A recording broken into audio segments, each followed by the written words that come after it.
I said, plug me in. I got stuff to talk about, damn it.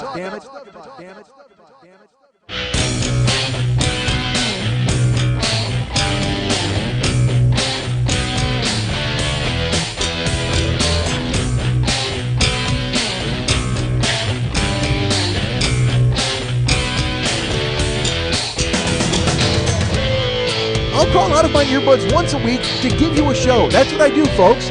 I do this show for the common man, for the people in despair. I bring this show into the world and I sell it everywhere. The simple truth lies waiting here, folks, for all of you to share. Hold on, I will take you there. Hey, what's happening? Mike Schmidt, 40-Year-Old Boy Podcast, coming to you live from gate K5 in O'Hare Airport, which I chose because of its relative exclusivity and lack of people. And the second I started to fucking talk, a plane let out. And people are walking past me now and looking at me like I'm ridiculous, but I don't care. I'm already into the show, man. There's nothing I can do. What? That's right. I look at all of you and say, what? You should just be happy you get off a plane. Be happy you got off that fucking death tube and you're into a fucking real building now for once. I just flew in, and boy are my arms tired. Idiot. It is early in the morning. It is like 5 a.m., I think, and I think my mouth is making noises it probably shouldn't because I haven't spoken to anybody. I half slept on a plane. I'm going to yawn. Jesus, I apologize. But I just flew in from Los Angeles to Chicago. I'm on my way to see my gorgeous, beautiful Jill, and this is a way station in between. And as you know, if you're hearing this phone wraparound deal, you are finding out that there is not an actual show this week, not a new show. I mean, there's this stuff, I'm talking to you now, but the show is actually going to be a rerun show, a classic show. I'm going to stop calling them reruns. I'm going to call it Classic 40-Year-Old Boy. That's what I'm going to do. Like Coke Classic, it's 40-Year-Old Boy Classic. It's a throwback to a simpler time. Maybe not so simple. But I will tell you this. This has been kind of a nightmare week because just last week, with our friend Lily, her schedule gets kind of crazy, and my schedule's been crazy recently. So sometimes we do this where I'm sitting in a plane or I'm on a tarmac, and I've been able to do a show, and I had to go out of town and flying, traveling, whatever. But in those times, I have gone ahead. And by the way, I'm recording this without stopping to hear if it sounds good. I hope it does. I mean, there's a lot of ambient noise, and a person in a wheelchair just pulled up. Hi. Not going to talk to me? All right, good. Person in a wheelchair staring at me, wondering why I'm talking into my phone with my feet up on another seat. So I flew in here, and I apologize. I was talking about this week. This week, Lily's schedule's crazy. My schedule, a little crazy. I'm yawning again. I apologize. I just had the flight was weird. It was a bananas flight. Because you know what? I flew Air Bananas. I don't know why. If I fly Air Bananas, I should be ready for a bananas flight, right? Shouldn't I expect that? Shouldn't I know that that's what's fucking coming? But instead, no, I always walk in there and I'm thinking this is going to be fine. And then you get in there and there's fucking chimps and they're throwing peels all over the goddamn place. And certainly that's good for the Keystone Cops because they're filming shorts in there and guys are slipping all over the goddamn place. But I say it's not good for any weary traveler who wants to just rest. If you just want to rest on a plane, do not fly Air Bananas. Honestly. So I actually paid this week, a week ago, a week and a half ago, because again, Lily's schedule is crazy, my schedule is crazy, and I got caught short a couple of times, where I was on a tarmac or I was out and doing stuff, and also it turned out that I had to record with our friend Matt Belknap in his studio once. So I did not want to be caught unawares. I did not want to be caught with my pants down. By the way, I have my pants down right here in O'Hare Airport. It's not my fault. TSA is rifling through my pockets. They're going, who is this weird terrorist talking into a phone? They think I'm dictating some sort of weird instructions. But I'm not, I promise. This is just a phone. It is not a box cutter phone. Hold on. You know what? And now I'm just like Michael Keaton in Night Shift. I've got an idea, Chuck. Box cutter phones. Remember that. So I went ahead and decided to get a recording thing in my house. I had people step up and offer to help me. I had a lot of people who were like, oh, dude, if you ever run into a jam, then we can help you out. But sometimes my jams, oh, Jesus. Sorry. Sometimes my jams, they come late in the game. So, and sometimes they're a few days early. Like this week, I knew there was going to be a hitch. I knew there was going to be a hiccup. And by a hitch, I mean that I was going to be watching the Will Smith movie and I would have no time to record. So I needed to have a recording thing put into my house. So what I did was I actually paid, and I bought a microphone, and basically I made a studio out of my own little laptop, like Lily does. But she's got really professional equipment. She's got like a soundboard, a mixing board. She's got a regular microphone. I went ahead and bought an awesome microphone, and I will tell you this: I bought this great microphone. I've got Audacity on my computer. I learned how to use it a little bit, and I got a tutorial. I paid for it. It was fine, but I apologize for yawning. When I used it and did it at my house, it sounded just like the show does with Lily. Like the advancements they've made in microphones, because I mean, it's not one of those fucking snowballs or one of those weird spheroid-looking things that looks like it should be training Luke how to use a goddamn lightsaber. It's not one of those, all right? It's a regular microphone. It looks like it's on Letterman's desk. I got Letterman's desk in my house, everybody. So I used it, and it was great. And then this particular week, I was like, you know what? I actually am going to get a chance to use this recording equipment just a week after purchasing it. I'm going to sit down and be able to do the show. So I wound up working doubles on Saturday and Sunday this past weekend. And so Monday was the day to go ahead and square it up. I will tell you right now, as I'm recording this, it is really early Tuesday morning. So I was on a plane, a red-eye, Monday night. And I had to work Monday day, and then I was going to come home, do the show, and then I was going to get on the plane and send the show to Lily. She offered to edit it and do all that kind of stuff. Well, when we were installing my recording equipment, folks, and by we, I mean the guy I paid to do it, as I sat there and went, what's this do? What's this do? What's this do? And touched a lot of things I wasn't supposed to touch. My laptop started running weird. It started running super slow. And my friend is a computer genius, and he's like, it looks like your hard drive's about to go like at any second. And I'm like, that is bad, because we started to download some software that I needed, and it started doing it in kilobytes, in the KBs instead of the MBs, which should tell you a little bit about how slow it was going. I mean, nobody does KBs anymore, not even Toy Hobby. So I was like, all right, man, what do we do? And he's like, well, you should really kind of double check this and maybe back everything up. And I go, well, I have this external hard drive. He goes, oh, well, maybe that's your problem. Because then we unplugged the external hard drive, and the computer seemed to be running a little faster. Actually, a lot faster. It just kind of, dude, it was doing that thing where, like, when you move the cursor doesn't move, but then all of a sudden it shoots all the way across the fucking room. Like, all of a sudden your cursor becomes a kitten, where it's just kind of frozen there and it's not doing anything, and then zoom, it just cuts away all the way off to the fucking side of the other computer. The other side of the computer. Jesus Christ, I got lost there. I apologize. People are walking off the plane still. That's a big-ass flight. That could have been, that's the biggest flight in the history of Air Bananas. So it was fucking around with me the other day, and then when I sat down yesterday, Monday, because again, I'm new to this whole fucking thing. So, I mean, I know, Lily's like, hey, let me know what you're going to do. We'll normalize your voice. We'll do all this fucking stuff. And I sat down yesterday, and I was ready to do a show, and it was funny. I was warned that the microphone would pick up stuff outside, but I didn't give a fuck. If you heard people at the pool, who cares? I would just do it, and that would be fine. But I sat down to record, and my laptop completely froze. Like spinning wheel froze, and then stopped, and then just wouldn't move, wouldn't do anything. Like it was going like at a glacier's pace. Like I even went on the internet, and I tried to check email, and that was how do I explain this? You know how your screen just appears because you have great Wi-Fi? Okay, imagine if instead of that you clicked on the internet and the internet opened up like it was an old newspaper in a bad movie spinning with a headline to come toward you and tell you something. But even slower than that. Like it was just like vroom. That's how the internet opened up, and I was like, I am fucking boned. So I turned the computer off. I rebooted it. I plugged the microphone in. I don't think it's the microphone that makes it slow. I don't know, but the bottom line is. Then I'm at my fucking house, and it was kind of my fault. I mean, I guess if I would have known on Saturday and Sunday, I could have made arrangements. But what the fuck could I have done? I had to work doubles on Saturday and Sunday, and then Monday. I recognize I don't like saying I had to work doubles, and that's why this is happening.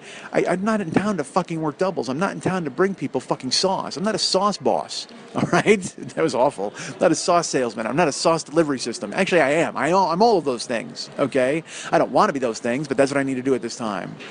My screen disappeared. I don't even know if I'm still recording this fucking voice thing. I should probably check. All right, the bottom line is I tried. I apologize. I'm in the airport, and so we're going to go with classic 40-year-old boy. And I thought, you know what? After yesterday, and all of the hullabaloo and the rigmarole and the not being able to record a show on a Monday, why not bring you a classic 40-year-old boy episode that also has to do with a Monday? Enjoy. Why aren't you listening to me? Doesn't anybody ever listen to me? Listen to me? Listen to me? Listen to me?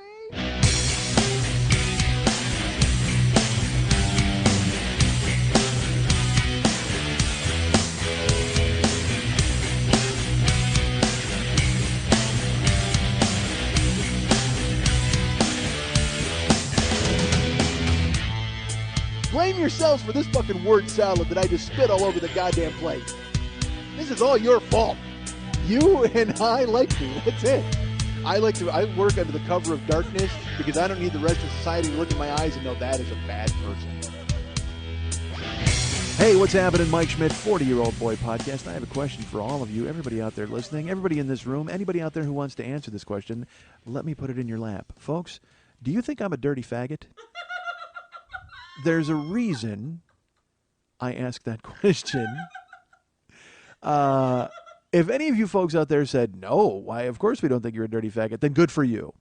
Because that's great. That means you're on board with me. That means you know what I do. That means you're a fan or maybe even a normal human being who would understand who I was and know that I was certainly not dirty and not a bundle of kindling. You would know that about me.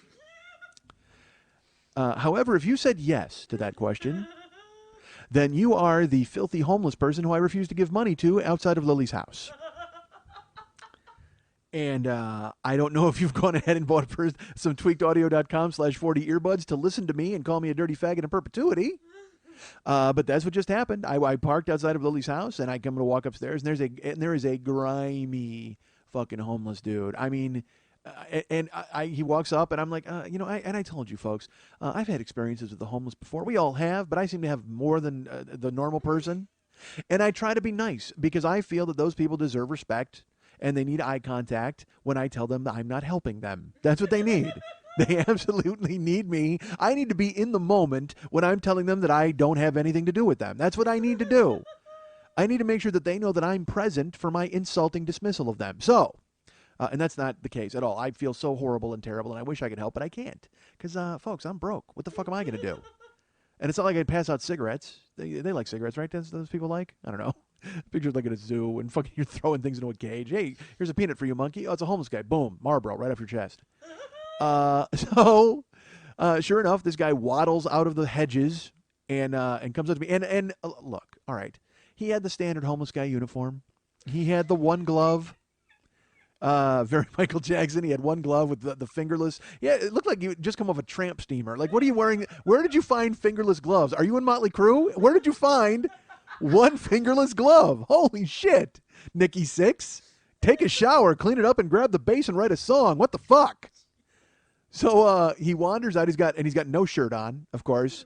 And then he didn't have a rope belt, but like one of those weird I don't know how to, like a cloth belt, you know what I mean, with like multi-stripes, like almost like Works rainbow suspenders, like Robin Williams is, you know what I mean? But it was like a belt instead. Maybe it was Robin Williams being a character. Maybe he was doing Fisher King 2 and he was trying to learn about it. I have no fucking clue. All I know is that, and he's got that, the bad beard and like the weird Bluto beard. You know what I'm talking about? Where it's like really thick black on mustache and beard, so it looks like he doesn't have a mouth. Like he looks like a chia face. You know what I mean? Just half a chia face, and just grimy, motherfucking grimy. He looked like a guy. You know what he did? He looks like, all right, I'll get to that in a second. But he comes out and he's all filthy, and he's got shoes on, and the pants are rolled up because that's what the kids do these days. I don't know if he thought he'd look that much cooler, and I'd give him oh, look at you, you're hip. Here you go, $10.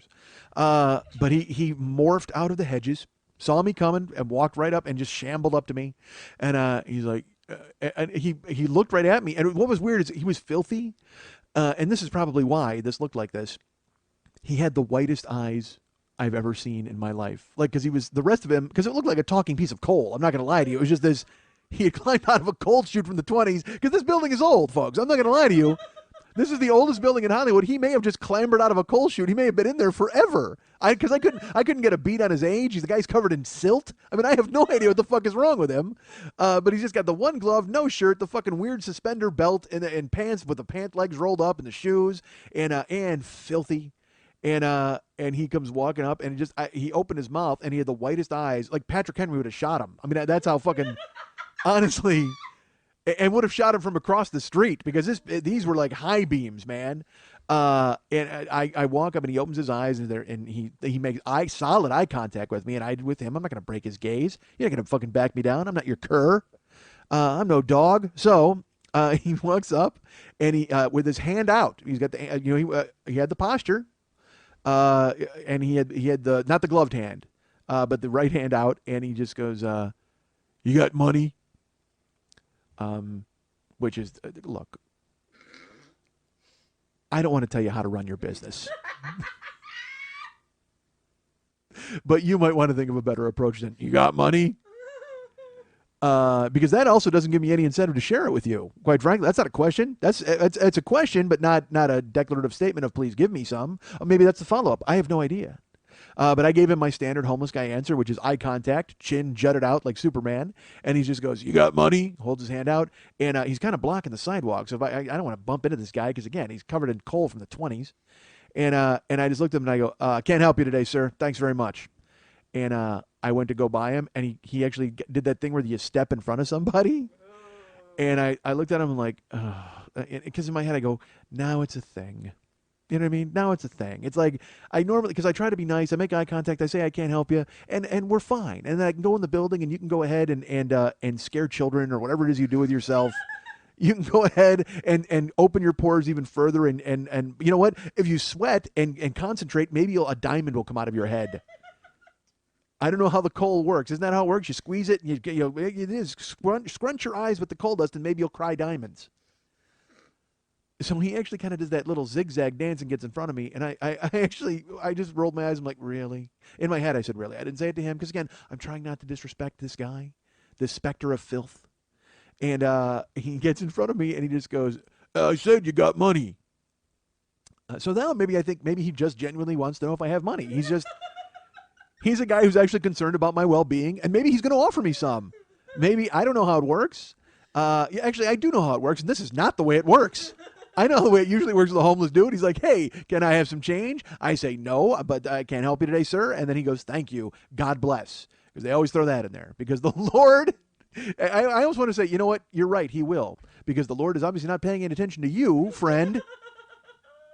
He is taking care of guys like me who go ahead and walk right past the poor. So he says, "I said you got money."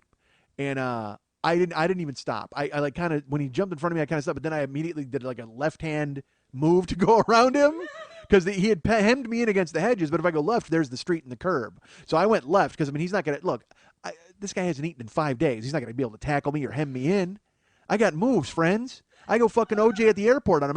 I zigzag and I go around him and I go, "I said I can't help you. Sorry." And I come around and I put one foot on the step and he goes, "You dirty faggot." And I was hurt, folks. I'm not going to lie to you. I was very, very disappointed and shocked, quite frankly, to be called dirty by a human shadow. I like, what the I'm dirty? You look like you sleep at the bottom of a porta potty so people will shit on you for warmth. But I'm dirty. Fantastic. Thank you. I was nice. I was genuinely nice. I thought I was nice. I mean, I guess not nice enough. I didn't come across with any fucking simoleons for the guy, but Jesus Christ, I tried to be a human being to him. And it's funny now. People always tell you when you see the homeless people, you're like, "Oh man, they're human too," and you don't look at them like on the street like they're just a lamppost. I try to do that. I try to treat them like humans, and that guy dehumanized me with dirty faggot. He just dropped that right on me. So I put it to you folks: am I a dirty faggot? I don't think I am, quite frankly. What's that? You want some money? Can't help you today. Hi, how are you? That's what just happened. And again, you know me, I'm a guy who has no opening line. I have no opening thing that I ever want to talk about. And so it's always good when something shitty happens to me on the way in. That lets me kill some time. You know what? I got to be happy that this guy called me a dirty faggot. I should pay him to fuck with me every week. So then I have something to bring to you folks right in the beginning of the goddamn show. That'd be fantastic, wouldn't it? Would it? I don't think it would. Let me proclaim this right now. Let me proclaim this loudly for all to hear, and he may hear me even through this open window as I sit here in my friend Lily Von Strup's house. She produces this show. You're aware of that, yes? You all know that. You may hear her in the background occasionally. She's here enjoying the show, and thank God. If nobody was here enjoying the show would be much different. Just be me fucking complaining about being called a dirty faggot. Good night. That would be it. The music would play. We're finished. So, the fuck was I going to say? I got in a tangent there, and I had something. I said I was going. Oh, here's what I proclaim. No, I don't even remember. Was I going to proclaim something? I had a proclamation, and how could I have forgotten my proclamation already? God damn it! Oh, here's what I proclaim. I remember now. Although I will tell you this: all of that bullshit that just happened is not going to help with this proclamation, folks. Because this proclamation was this show is not going to be 2 hours long. That was the proclamation I was going to make. And I got a thing spending 5 minutes going back and forth about whether or not this show is going to be fucking 2 hours. Yes, I see. I see what you're doing. Well, no. Hey, talking about being called a dirty faggot that's content. That's part of the goddamn show.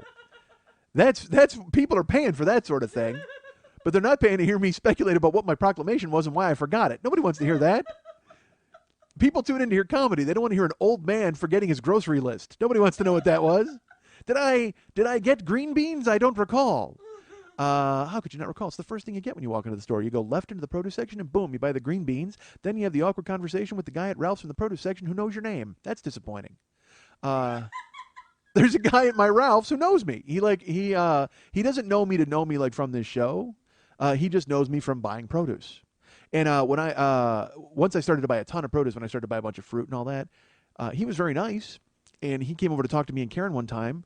And look, I love my wife. All right.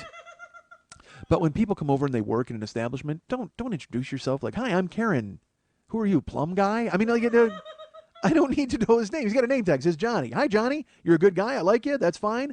But now, like, Johnny knows about what car I drive and what car Karen drives and going to because he likes Nissans. So Karen's like, "Oh," he's like, "Oh yeah, I just drove into work. I was late." He starts talking about his life, and then Karen gets invested. So they're having a discussion over the fucking Brussels sprouts, and I just disappear. I'd fade into the background. You know what I did? I covered myself in coal dust and faded into the hedges. I actually dove into the green beans and hid. Thank God my eyes are white. My wife would have never found me. But she talks to Johnny at the fucking Ralph's, and it's like, "Hey, good for you, Johnny. You're nice." But now every time I see him, and again, he's a nice man. I don't want to shit on this guy. He's very cool, and I try to be friendly and nice. If someone has a name tag, I always engage them with their name, and I never know if that's right or wrong. Because I've been very lucky. I haven't had a name tag job in years. All right. The last name tag job I had was might have been the Warehouse Record Store a billion years ago. I don't even know if they exist anymore. They might be out. Let's put it this way: there's no more records. There's certainly no more Warehouse Record Store. It's all over. That whole thing fell apart. But when I worked there, I had a name tag. That's not the record store I busted out. That was another record store that I don't think I ever named. I never named the corporation because I don't know if they're still around and looking to sue me. But folks, that's a story I told in year one of this podcast. Go ahead and pick it up. God knows you want to catch up with old stories that I allude to now. What if I did that all show? I just alluded to shit that had happened in the past. Aha! We'll call this the teaser show. We'll trick you guys into buying the old stuff and actually listening to some content instead of me getting eye fucked by a goddamn homeless dude. All right. So, why did I get into Johnny? I don't know. Johnny the guy at Ralph's. So I have to talk to him every time I go in there. To the point where I started going in the other entrance by the deli to avoid him. And I feel bad. I feel terrible because I need pineapple. I need pineapple and grapes, but I don't want to talk to Johnny. So now I got to, I got to pay some kid $5 to go fetch me pineapple and grapes so I don't have to have a fucking awkward conversation with Johnny the Asian. Jesus Christ. Should I call him Asian Johnny or Johnny the Asian? Or what about just Johnny? How about that? Why the fuck do I have to bring his race into this? I don't have to do something like that. It's just Johnny. He's a nice guy in the produce section being friendly. He likes Nissans. Of course he does. He's Johnny the Asian. All right. See? That's why I got to bring it in. I got to explain his taste in cars. Although I like Nissans. Am I Mike the Asian? No. But I love sushi and I love Nissan. I guess I could be half that way. I'm a Kablan. No, not Kablan Asian. I'm a Caucasian. Stupid. I don't know. I can't figure it out. All right, folks. Here's what happened to me. I'll tell you this story. In Graveyardville, there are people there in Graveyardville who live there, obviously, and there are people I like and people I don't like. Hard for you folks to believe, I'm sure. But I mean, there are some people that are friendly and I want to be nice to them, and then there's some people that I'm just like, I have a puss on my face because every time I have to engage with them, they piss me off. It's like, there's this one guy who comes in and he just looks so fucking sad all the time. and I'll try to talk to him. But I just got to say hi because I can't just let someone walk by. I feel like such a dick because I'm there, and people ignore me and they don't have any fucking qualms about it. But I feel like an asshole who doesn't if I don't talk to someone. I don't know. It's a weird thing, but this guy is so sad. He's always almost shoulders slumped. He looks like you know what he looks like. He looks like a human Adele song. I mean, it's just like he's so fucking woeful when he's walking to and from his house. And by the way, I don't want to cast any aspersions on Adele. Adele is fucking amazing. Karen bought both of those albums, which actually kind of worried me. She's like, "Oh my god, I want to hear those Adele albums." I'm like, "Are you gonna kill yourself? I mean, is that? Do I have to worry about coming home and you've opened a vein in a bathtub as Adele moans in the background?" Because Adele, I like Adele, but that is one mopey chick. Holy God. And the songs are amazing. Her voice is amazing, but someone broke up with her when she was 12 and she got a pen and went to town. And will not fucking stop. Holy shit. And it's like she's never going to get out of that spiral because no guy's ever going to go out with her now because it's just like, oh, I'm going to wind up in a song about you hating me. And now it's like, it's so funny. Adele breaks, you know, and there was a chick before, like there was that Amy Winehouse. Amy Winehouse was like a big deal. And she was kind of like a throwback to like cha-cha jazz, but also a great voice. And then she climbed into a fucking syringe. And then that other blonde chick came out of England who's just like her. I forget what her name is. Duffy. That's it. Yeah. So she's basically Amy Winehouse without the drug problem, which is not nearly as interesting, quite frankly. I like to know that behind my songs, there's so many. I like to hear the plunger actually being shoved into your vein. All right, that makes that kind of music palatable for me. To know that person's on their way to an untimely end, boom! I will buy that album and enjoy the fuck out of it. I don't want to know that you're going to be alive to your 60 making that kind of music. Fuck that. And that's the same with Adele. It's like Adele. I love the music. I love the songs. I think they're fantastic.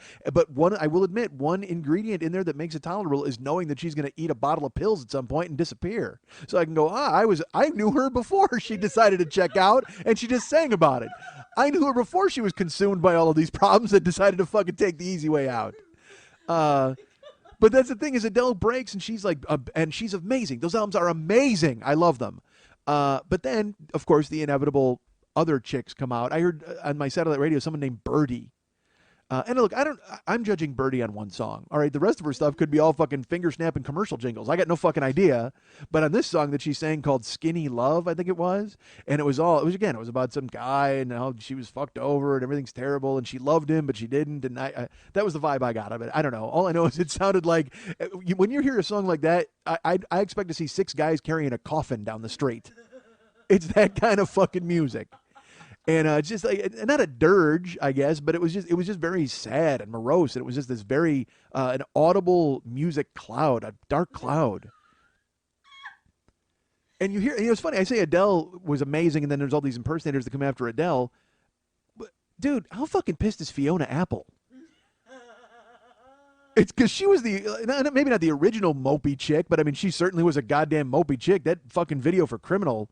Looked like, Harmony Korine shot it. I was half expecting, I'm like, wait a minute, is this underage porn? What the fuck am I watching here?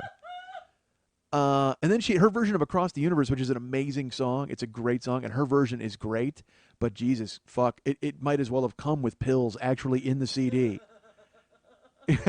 Like, remember seeing in the movie MASH where John Shuck's going to kill himself and the guy singing Suicide is Painless as they all prep him for, checking out. He's going to kill himself. That's what I picture with Fiona Apple. It should just have that diagram of the Heimlich maneuver?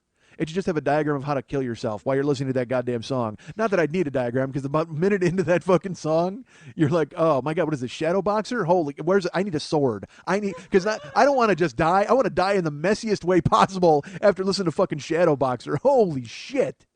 And now Fiona Apple she's been eclipsed by Adele. Adele's more sad. It's like Nigel Tufnell would go, there is none more sad. No, there is one more sad. And her name is Adele. So take that, Fiona Apple. Smell the fucking glove. Fiona Apple's got to be so bummed because she was the original mopey chick and now she's been usurped. You know what it is? She got happy. Like she found someone who made her happy and her whole career ended. No, you got to stay sad. You can't go out and find somebody and have a healthy relationship. Fuck that. Stay sad. I picture Fiona Apple at her house now just reading books on the Holocaust. You know what I mean? Just going, fuck, I got to catch up. Give me more Nazi atrocities. I need to cut an album.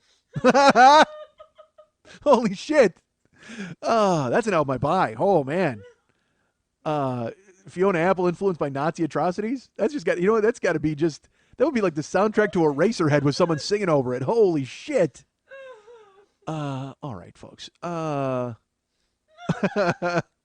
Yeah, she's disappointed. I'm sure she's home right now. She's like, God, why am I not that sad? Somebody, please. Go on the internet. You'll be sad in fucking 15 minutes. All right. Or call me. I'll tell you about my week. That's a lie. I had a great week, folks. Jesus, I had the best. Seriously, I had the most amazing week I've had in, I'm going to say months, maybe years. And hold on. Come closer. Put to your earbuds. Put your tweakedaudio.com/40 earbuds in and listen to me. I'm lying. Some good things happened this week. Some things that weren't so good happened this week. I can't go into it because you know what? People are tired of hearing me be a sad sack on my own fucking show. Nobody wants to hear me going, yeah. I mean, look, if you want to, my show, literally sometimes it turns into the equivalent of like a little boy kicking a can down the street. You know what I mean? It's the verbal equivalent of a little kid with his hands jammed in his pockets. He goes, stupid, I don't even want to play with them anyway. And he's kicking a fucking can. All bottom. Literally, the logo for this show should just be a bottom lip poking out. Holy shit. Oh, I don't mean for it to be that way. But no, things are great. What was I talking about? There was something I was talking about and I got detached by fucking Adele. I took the road to sadness with Adele and fucking things changed quickly. Damn, all right, well, I'll figure it out. Think of it. You think of it. You're here. That's why you're here. You're supposed to keep track. You're supposed to keep the train on the tracks. That's impossible. It's never going to happen. I will tell you this. Let's talk about this really quick. Part of my bad week was, I guess I need to apologize to you, Lily Von Stupp, because I was besieged by emails. Not besieged. That seems like a strong word. Savaged? No. Beleaguered by email? No, that's also not a word I would use. I got a few emails. Sure. Let's do that. Let's boil it down. Telling me to stop being mean to you. Aww, that's so cute. I was going to forward them to you, and then I went, nah, I'll just talk about it. And I wrote them all very nicely, and I said, look, Lily and I have been friends for 10 years. Because, folks, if you're just tuning in, and why wouldn't you be? Why wouldn't you jump on at this point? Why wouldn't you be like, what? This guy's 4 years into talking by himself? He can't possibly have anything left. Let's listen to it. Fiona Apple and the Holocaust, done. I'm in for this. I'm in for the long run. Definitely the long haul with this guy. So I guess the last couple of weeks I've come off a little angry at you. And that's why I withdrew this week. I'm like, I'm not going to be that guy. I'll talk about things that are, that everyone enjoys, like the Holocaust. Stupid. So I told them I said, look, we talk off the air too. You know what I mean? It's not like I show, this is it. This is our only communication. I said, so I go, Lily's a big girl and she can defend herself and often has.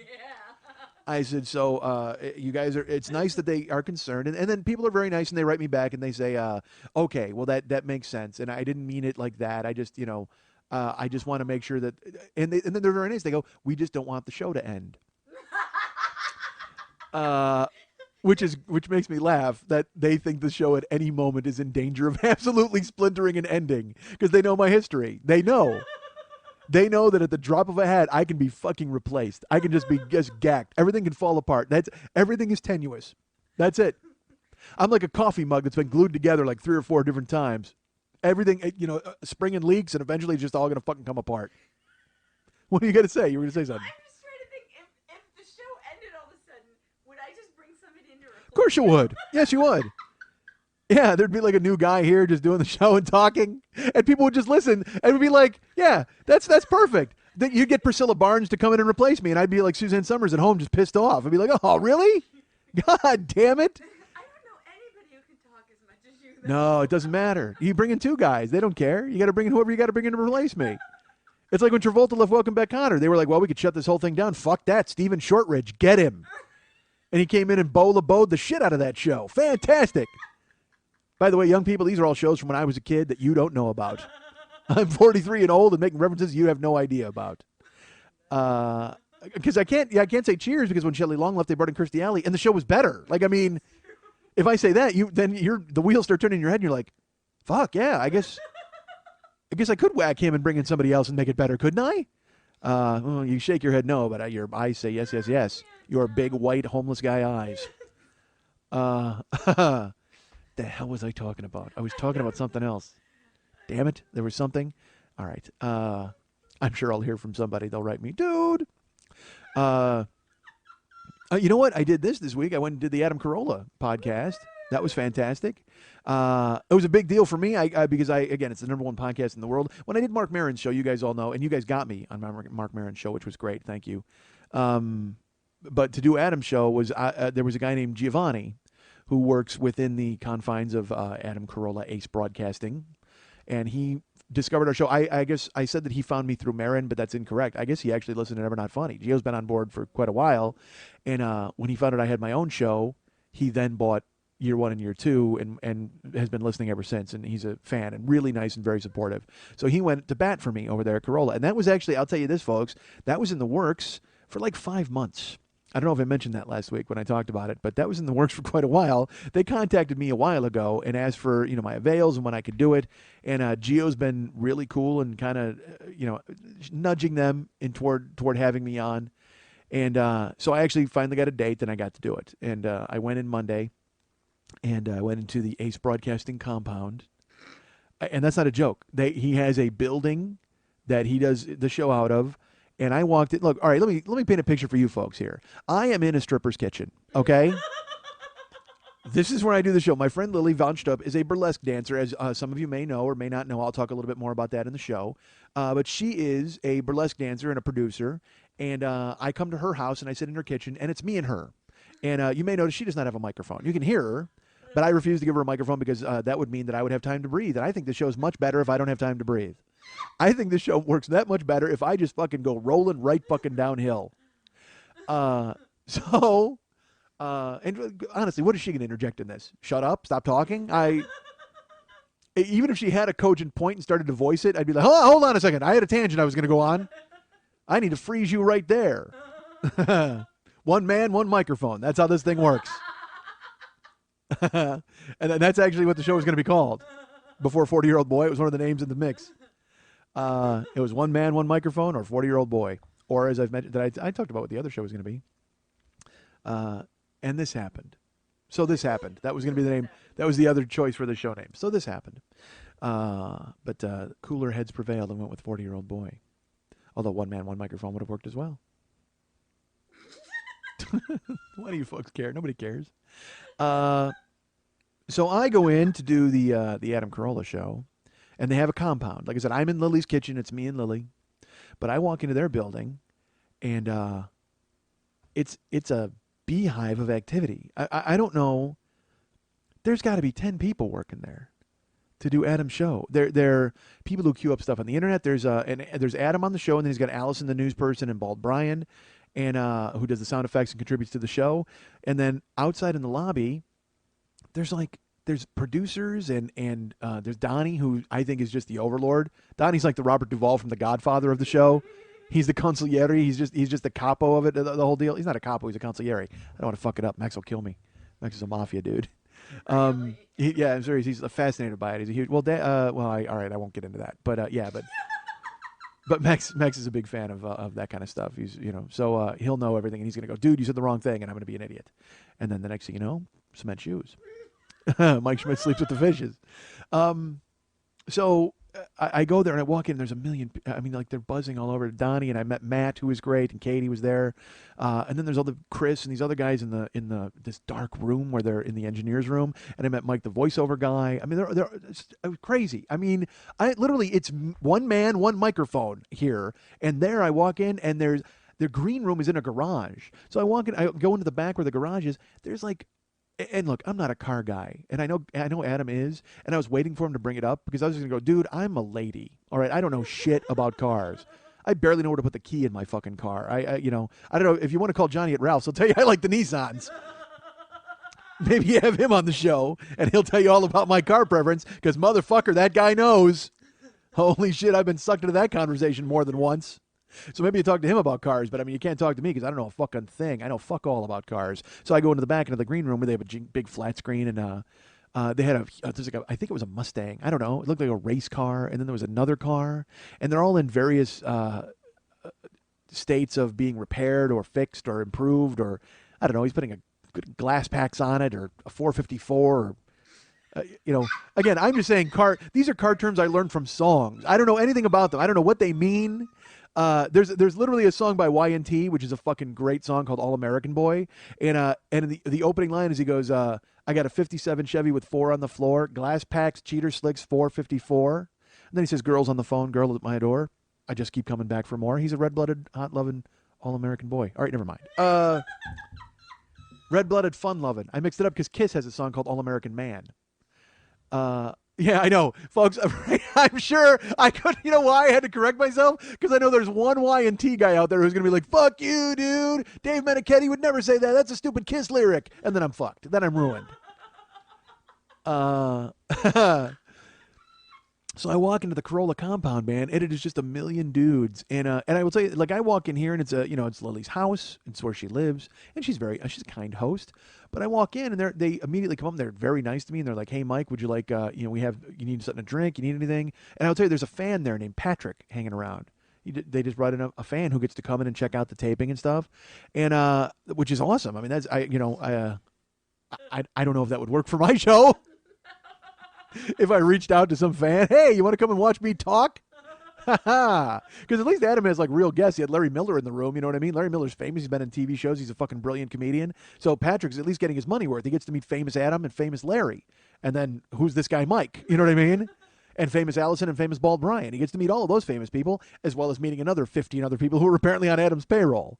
I don't know what, dude, he must be loaded. He must be making because I do my show, and I can barely pay Lily. Barely. So, and you guys make that happen. Thank you, and you're kind to do it. But holy God, the system that I run, 10 people. That would be awful. They just all be wearing rags like an Oliver. Please, sir, holding out an empty bowl. You know, actually, if I had 10 employees, they would shuffle out of the hedges with no shirt on and go, got some money? That's what my staff would do. They would walk out covered in a thin layer of fucking aquarium rocks. Got money? That sounds like Letterman's Got Any Gun guy, but that's what the dude sounded like. He had a big sagebrush beard. Awful. Oh, God. I want to Pygmalion one of those guys just one time. If they didn't have mental problems, I would just, if I could like have a little interview with a homeless dude for 5 minutes to find out if he was kind of square and on board, take him home and give him a bath and fucking get him cleaned up. And, well, I don't want to give him a bath. That doesn't, hold on a second. That sounded bad. Yeah. I'm going to give a sponge bath to a homeless guy? I'm weird. All right. You got any money? No, but you want to come home and have a bath? Why, certainly I do. Let me scrub some of that coal dust off you, friend. You look dirty. Awful. Guys, you're going to be, no, I just want $5. I don't need a sponge bath from fat guy I met on the street. But if you're homeless, aren't you up for anything? Aren't you just up for anything? If you wander out of the hedges, seriously, I've often thought that, and I hate to be that guy. I'll say this, it's true. You'll see like a homeless lady, and she'll have a sign, and in your brain, you're like, what if I told her to suck my cock? Like, I mean, well, I mean, I'm serious. Look, I don't think I'm crazy. I would never do it. I'm a married man. Even if I wasn't married, I wouldn't do it. But at the same time, doesn't that thought flash through your fucking mind? They want money. Wouldn't they want to earn the money? What if I said, hey, hop in. We'll go home and have a sandwich and get you a shower and you blow me and then I'll give you a few bucks. Why would that be a problem for a homeless person? They're standing in an overpass inhaling fumes and getting cancer by the second, holding a cardboard sign with misspelled requests on it. I don't know why that would be that bad, because then at least it also gives them some human interaction. I don't think you make it like human slavery. You don't fucking take them against their will, but you throw it out there. You give them the option. Hey, you want to ride to my house and I'll give you a bath, and then maybe you suck my cock and I'll give you some money. And who says no to that? I don't know. All right, maybe I'm alone on this. Apparently Lily thinks it's crazy. Why don't you write me and tell me what you think? All right. I just think every man has had that idea flash through their head. If you saw like some woman on the street corner and she's begging and wanting money, in your brain, what are the limits? What are the limits? And I told you, I have a sore spot for homeless people, and I had a thing with a homeless lady before, and I wanted to save her. Like, I brought her to 7-Eleven, bought her a bunch of food, and I tried to help her out, and then got in a fight with the fucking cashier because he couldn't believe I did it. But I talked about that on here, right? I told that story. Yeah. So because I can't even imagine being a homeless lady and all the things you got to do, and because they have stuff to do. I mean, I can't just, there's internal stuff going on with ladies. All right, you know what I mean. I'm not gonna get into it. the hell was I talking about? So I'm in Adams. Oh, I'm in Adams compound. Okay. But yeah, if I had a staff of 10 and they just got any money, so he's got this huge staff, and they're all very nice, and they offer me immediately, like, you want anything to drink? And I said no, and they go, you want some pie? And I was like, oh my God, how fancy is this place? They've got pie, available pie. A drink, a beverage. I've gone a million places, been offered a beverage. Not a lot of people will pony up a pie. That's fucking amazing. Hey, you want some pie? And I was so shocked. I'm just like, because I also don't like to eat before I perform or talk. So I go, no, that's all right. Thank you so much. And they go, really? We got a couple of pies if you want. No, I'm fine. And then I sit down, and I got there early. Show starts at 8. So they told me to get there around 8 or 8:15, which I thought was late. I'm like, well, isn't the show started by then? And also, I like to have the vibe of what's happening, so I want to see what's going on. And it's not like I could ride there and listen to it in my car. I have to be there to kind of see what's happening.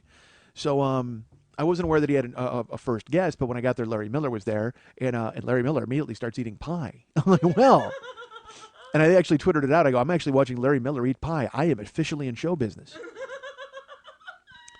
But he was real friendly and nice, and everybody there was great. And I get there about 7:35 for an 8 o'clock show, and time's ticking, and everybody's walking around, and they're eating pie, and they're hanging out. And about 5 to 8, maybe about 7 minutes to 8, they go, he's here. And which reminded me of when I was a kid, and when we would be fucking around in our house, and then my mom would come home, we go, Mom's home, and you'd immediately pretend like you were doing your chores.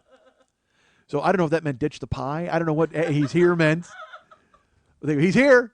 And I see Adam pull in, and he parks right by the door, and he walks in, and everybody, he's very nice to everybody, real friendly. He's talking to everyone, and just kind of, he didn't say hi to me. I think maybe he doesn't talk to guests before he goes on. That was the vibe I got, because he just walked right in, and also he doesn't know me. I mean, he probably just, but then again, there's 30 people in this fucking building. I mean, how the fuck? He's probably just like, oh, look, there's another face I don't know. You know what I mean? And he's the star of the show. So I walk in, I'm waiting, and he comes in, and I'm still sitting in my seat. But everybody else comes over, and he's saying hello, hi, and he puts down a bunch of stuff that he had to sign. He had some stuff, and he goes with Donnie. He goes to powwow with Donnie. And then he immediately walks back in. He goes in the studio and puts on his headphones. And the show's ready to start at 8. He's been there 7 minutes. I have no fucking idea how he can do that. Because I come here, folks, and I see Lily, and I decompress, and we talk for 45 minutes, and we talk about her week and my week, and stuff that I'm not going to talk about on the air. I talk about with her. And we biff around it, because sometimes I don't see her for a week, so we'll catch up. I'll hear about what happened at the Monday Night Teas and things like that. But I just find that easier than sitting down and putting headphones on and just talking. And maybe because I'm alone. Maybe it's because I'm alone. If I had a guest, I could probably just sit down and power right into a conversation. But to be alone, I kind of have to be ready to do this. I know it sounds dumb. All right, so, but he went right in there. He and Larry Miller and Allison Rosen and Bald Bryan are in the room, and I went in the green room and looked at cars that I will never be able to afford in my entire life. And I was out there with Patrick, the fan, Patrick. And we watched the show, and they started, and it was funny. They did the first 40 minutes of the show, I think 45 minutes with Larry Miller. And I was in the green room desperately wanting to be on the air because that's who I am. I want to talk, okay? And they're talking, and they're doing these made up movies, and Adam's talking about, he was talking about going to the Good Neighbor restaurant, which is a restaurant I always have breakfast at. And so I'm like, oh, if I was there, we'd have a great talk about the Good Neighbor restaurant. And I would talk about how I love their hash. Oh my God, the best. Dude, I love their corned beef hash. All right. Cause I don't eat lunch, or I eat breakfast. Even when I go there for lunch, I eat their breakfast. I have hash. And I gotta be honest, I'm gonna eat corned beef hash anywhere. I don't give a fuck. When I die, I want an open casket, not just at the wake.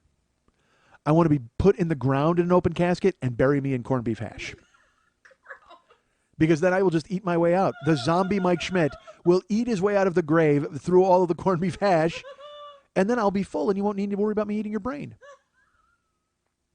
I will not have any hunger for brains, because my zombie stomach will be filled with a grave full of corned beef hash. I will have eaten the equivalent of a grave full of corned beef hash by the time I reach the surface. I'm not a zombie you need to shoot. All I'm going to want at that point is some toast. I don't fuck brains. I just ate a grave full of corned beef hash. Give me some fucking toast. God damn it, that's a lot of salt for a zombie. All right. So he's talking about the restaurant, then they're talking about movies, and I'm actually playing along in the green room to the point where then Katie and Patrick the fan are getting tired of me, quite frankly. Because I'm actually talking out loud, like I'm speaking to the fucking computer or the flat screen with the computer hooked up, and then I'm like, dude, scale it down here. What are you doing? So and then they start doing the made up movies, and then there was a movie title called what it is. They give a movie title, and all three of them they take a run at making up what the movie could be about. And there was a movie called Johnny Be Bad, and Bald Brian goes, I got you know what that movie sounds like to me, and he starts going on and he goes, that sounds like a hotshot high school guy. And he's getting recruited by colleges. It's like a seedy story, but a comedy behind the scenes of high school recruiting. And I'm in the green room, and I go, that's already a movie. It's called Johnny Be Good. And Katie and Patrick are sitting there, and they're like, what? Like, now you got to pay attention to me because now I'm talking again. And Katie looks up, she goes, what? I go, that's an actual movie. I go, he's making a movie called Johnny Be Bad about high school recruiting and stuff. I go, it's a movie with Anthony Michael Hall and Robert Downey Jr., and it's Uma Thurman's first movie ever. It's horrible. It's so bad because Anthony Michael Hall and Robert Downey Jr., they basically just told them to improvise and be funny and do whatever the fuck they wanted. And it's terrible because they're so bad. And I go, that's an actual movie. And he's making Johnny Be Bad, but it's really called Johnny Be Good. He's got to know this, right? I mean, is he doing a bit? And I guess maybe he probably had it in his brain, but he processed it differently. And I wanted to run in. I wanted to burst in and go, hold on a second. And then in my head, I'm formulating and I'm thinking about it. And then I go, you know what? I think Larry Miller was actually in that movie. And I'm like, is this a bit they're running on Miller because he's on the couch? They're trying to quiz him to see if he was in that actual fucking movie, and he's not going to remember. And then Katie goes to IMDb to look up Johnny Be Good, and then I go, you know what? I go, no. I go, Larry Miller's in Unnecessary Roughness. He plays he's the uptight dean in that. I thought he was the uptight dean in Johnny Be Good, but it's another football movie he's in. Unnecessary Roughness. He's the uptight dean in that. And at this point, I got to think Katie is just like, dude, shut the fuck up with your movie trivia knowledge. I'm going on and on about Johnny Be Good and Johnny Be Bad and Larry Miller and Unnecessary Roughness. I apparently proving I know everything in the world about every shitty football movie ever made. I should have just brought up Wildcats with fucking Goldie Hawn and how Wesley Snipes was in it before he was Wesley Snipes. Terrible. I'm unleashing trivia on Patrick and Katie. Katie's trying to work. She won't even look up at this point. And look, I'm making it sound like I was a horrible pain in the ass. I wasn't. I was enjoyable. I was charming. And when I say I was playing along, it wasn't like constantly shouting out like you would at Wheel of Fortune on your TV. I was just, when I would laugh and I was interacting with the show, I wish I was in the room. All right, so Larry Miller's segment ends. They go to bring me in the room. And before they brought me in the room, they showed me the fact sheet of what they had about me. And you know, it had some things like, you know, never not funny and the 40-year-old boy, but it also had used to weigh 500 pounds. And I saw that on the sheet. And look, I've done this long enough. I knew. He doesn't know me. Adam does not know me. He knows nothing about me. But if you didn't know somebody and someone handed you a sheet about that person and you saw that they used to weigh about 500 pounds, that's all you're going to talk about. And in my head, I got to brace myself because this is all we're going to talk about. I knew it. And because that's fascinating. Because if you don't weigh that because it really is amazing to find out what they had to go through and all that kind of stuff. And also it's low hanging fruit. I mean, we can make fun of it all fucking night. That's fine. So, but I braced myself and I knew, and it's so funny. I wanted to go in and I was going to bust Bryant and balls on the Johnny Be Good. And there was another thing too. Larry Miller had been talking about Bud Abbott getting shanghaied, which is, if you haven't heard the show, The Corolla Show, go listen to it because it is a fascinating anecdote. I swear to God, he started telling that story, and I wish I was in the room because I was astonished by it to the point where I want to steal it now and just tell you, but I can't. Go listen to the show. But I had wanted to talk about that because I had a whole topic to talk about with it. I was going to take it in a completely different direction, the kind of direction you folks would think that I would take it in. That's all I'll say. If you hear it, then write me. I'll tell you what I was going to say. But I think you'll probably be able to guess. All right, so I go in the room and I go to talk with Adam. And when I walk in, Adam said hello. He was very nice. And guess what Adam's doing? Eating pie. No.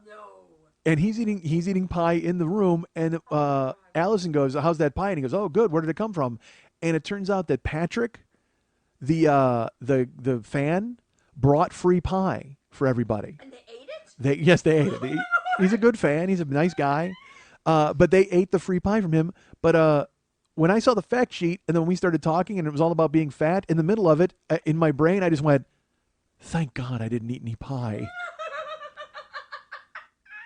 Because then when I thought about it in a retro way, I would have walked, if I would have been a dick about it and made it about me, I would have walked in and they would, hey, do you want anything like a beer or some pie? Like, what, do you have for every fat guy pie? Every fat guy walks in the door, hey, man, you want some free pie? Oh, what? I just thought they were just being nice, and I couldn't believe the accoutrement. Like, it was so amazing. But then as I put more thought into it, I'm like, oh, maybe they just wanted to give fat guy pie and trip him up. But then later on, when we started talking about my weight and Adam's eating pie, in my head, I'm like, thank God I did not eat the free pie. That would have been atrocious, because then literally that's all they could bury me with. Is there any pie left after Schmidt got at it? Ha ha, fuck. So I talked with Adam and I talked with Allison, and we everything seemed great. It was really fun. And Brian, and we had a really good time. When I finished, I took a picture with Adam, and then they had me record a drop to put up on the website to say, hey, you'll tune in tomorrow night. And everybody was really nice. They all came up to me, and they kind of had that same thing of like, wow, who are you? Which was really cool, which made me know I made an impression. And they talked about having me back and stuff, which was really neat. And it was important to me because it's important for me because I would like to do the show more and try to get people who like him to listen to the show and like me. But at the same time, I wanted to do good for Giovanni. Because this is a guy who for 5 months had been telling them about me and writing me and trying to get me on. And he did a lot of legwork. So to go in, if I had gone in and fucking stiffed, that would have been a drag. You know what I mean? And made him look fucking so terrible. I get no note from Giovanni after that. Nobody writes me. And the next thing you know, I just get like a free pie delivered to me, like as a kiss off. You know what I mean? Like a newspaper, a fish wrapped in newspaper. Nope, I get a pie wrapped in newspaper. Yeah, you'll never be on the Corolla show. You sleep with the pies. Hi, I'm professional entertainer Paul Gilmartin, and you're listening to Mike Schmidt Suppresses Inner Meathead on the 40-Year-Old Boy. Do yourself a favor. If you see him coming down the street, turn and walk the other way. The man is a walking fist. Welcome to the DMV. May I help you? Shield your gaze, maggot! You are in the presence of Thorgod, Deathbringer from the inner circle of the 7th level of hell! I am Yeep, herald to the depraved one, and it is I who controls your fate! Follow my instructions completely, and perhaps my lord will choose to anally desecrate you only until he becomes bored with the savaging! Fail me, and rest assured that he will dedicate himself to the task until the very length of his rancid member spills forth from your pitiful mouth! He who brings pain demands that you procure a license, allowing Thorgod to operate any earthly vehicle. You will do this immediately, or face the unholy aftermath. You need to stand in line for the test. A test? A parasite such as yourself is not fit to test the mighty Thorgar, a beast who is dined on human flesh such as yours, with the Dark Lord himself. The only test to be administered lies waiting for you in the abyss. Everyone takes the test. No! Live out the rest of your cursed days knowing that hell goblins await your arrival in the pit, eager to test the limits of your spine, twisting and cracking endlessly until your screams produce only blood. We now leave your domain, but know that we will soon violate you in ours. Look away! Oh, Thorgar, yes, it is a nice day.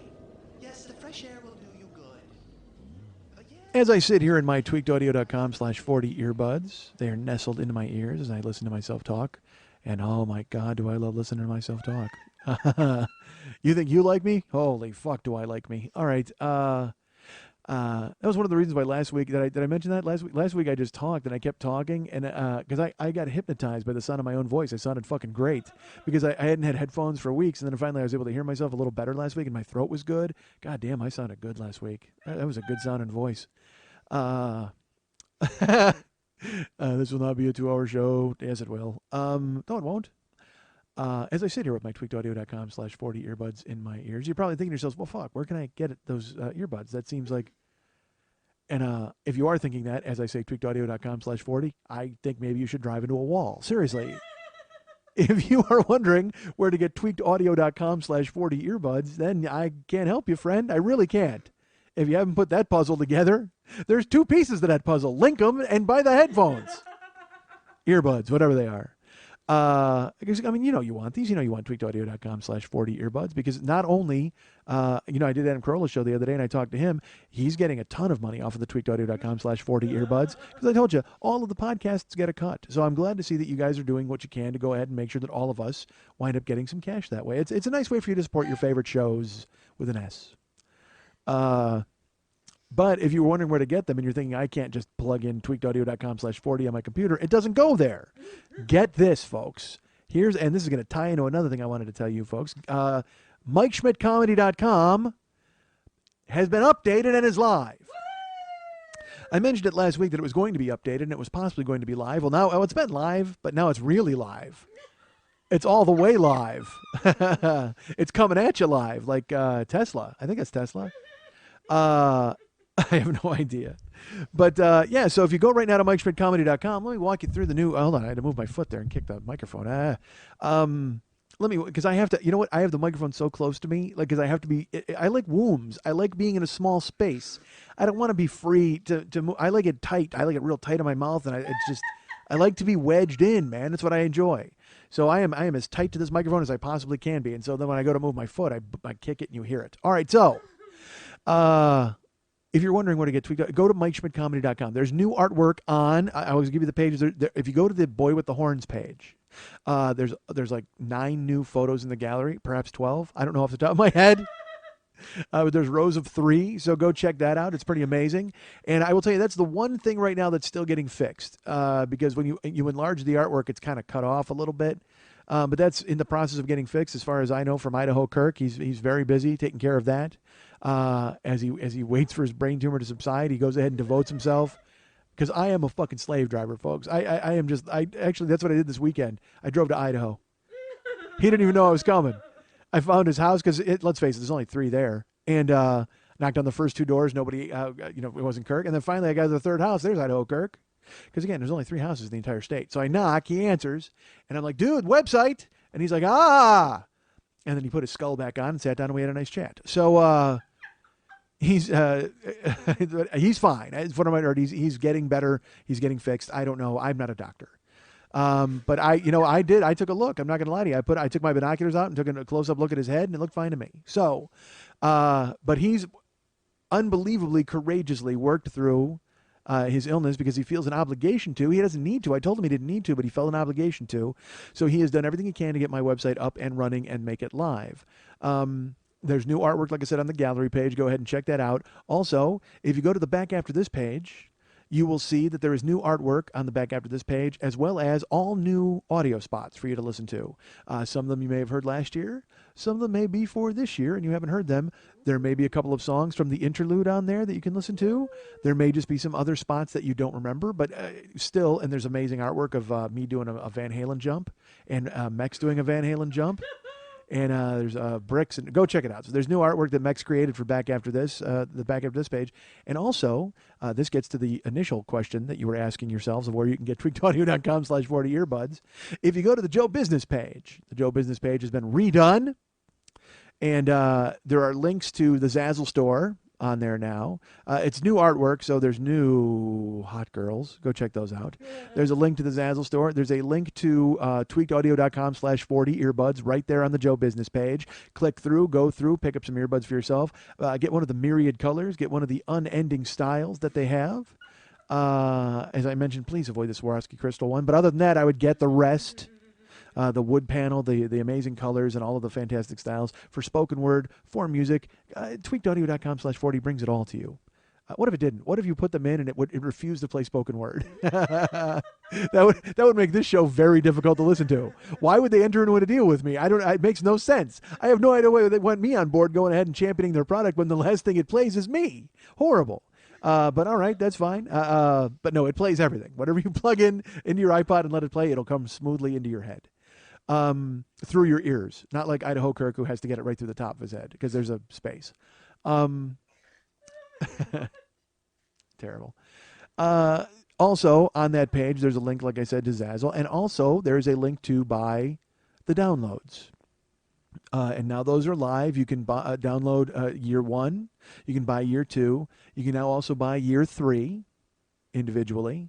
And you can also, and I will tell you that the names of them are, there's the Fellowship of the Schmidt, there's the Return of the Schmidt, and then there is the, holy Christ, what's the other one?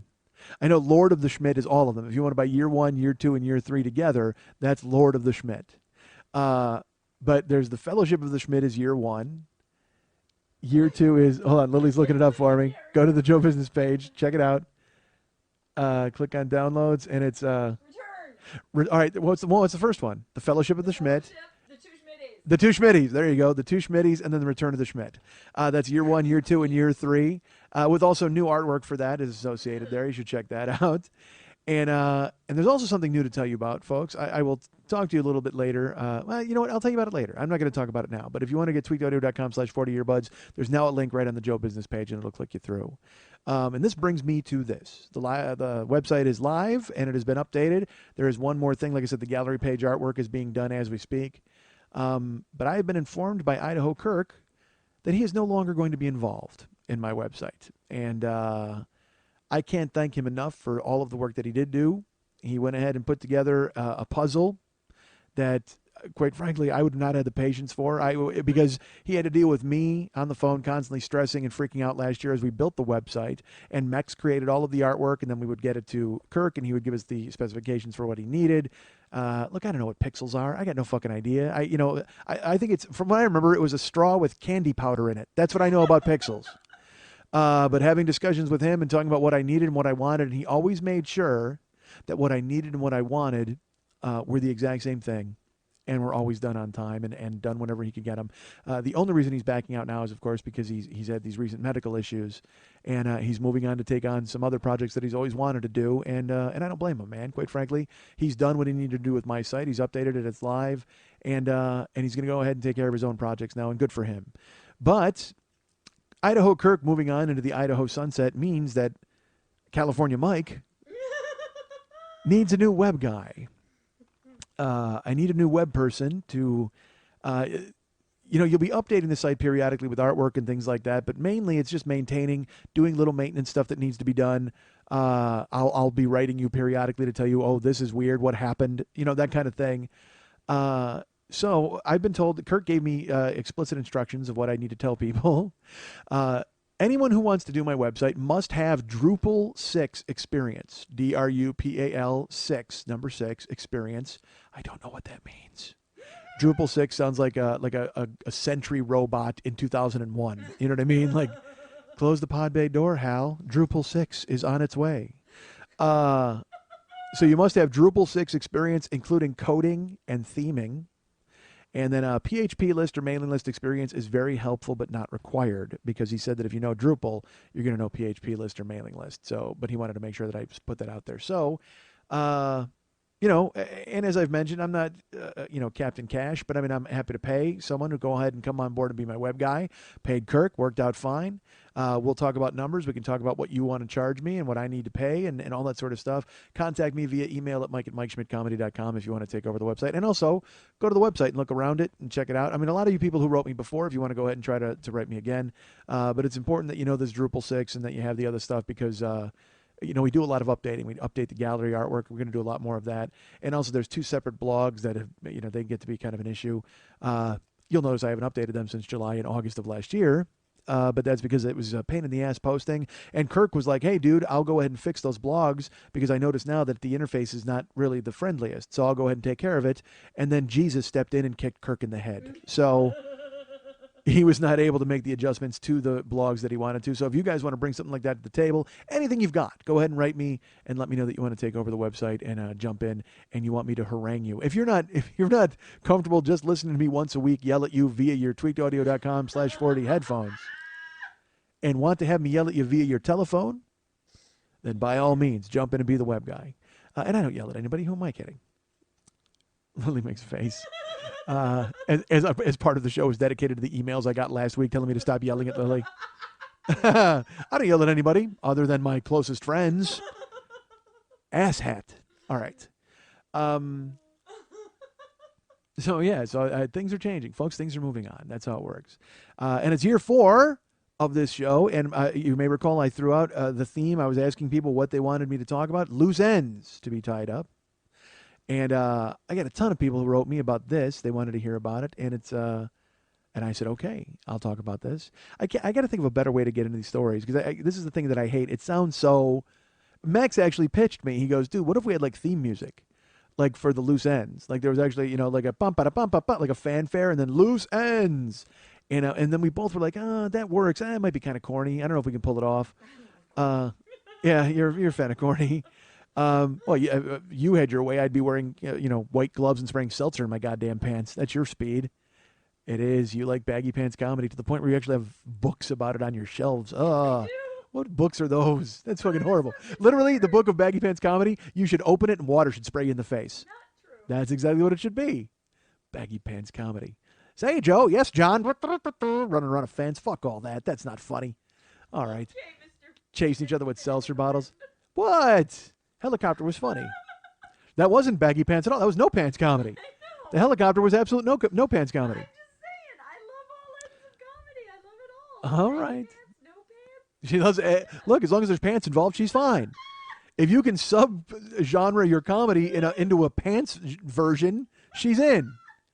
No pants, baggy pants, plaid pants comedy. She loves it. Short pants comedy. I don't know what that is, but it sounds awful. Short pants comedy sounds terrible. Lily's even out. She's like, you know what? No, I don't like all pants comedy. Within 4, I found the one she hates.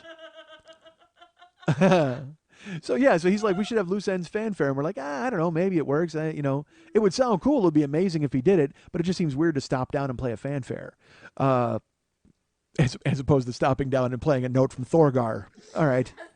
Like I told David, I go, look, anything that doesn't have my voice involved, I'm in. Do it. Let's have it. So maybe we should do the fanfare. But as for now, this is what we have is this. So this is something I had talked about on Never Not Funny, and I never alluded to here. I used to live in Lake Tahoe, folks. Those of you that know me or don't know me, I should tell you, I used to live in Lake Tahoe. I lived in Southern California, and then I met a guy who's like, hey, dude, I'm moving to Nevada to start a gambling system, and I want you to come and work for me. And I said, okay. So then I wound up going to Nevada, working with this guy. He lost all of his money, tried to kill himself. I slapped him in the face and stopped him from doing that. And then we were basically joined at the hip because we had no money together. That's another story that's from year 1 of this podcast. So if you're new and you want to go ahead, buy the Fellowship of the Schmidt, and you'll learn all about this.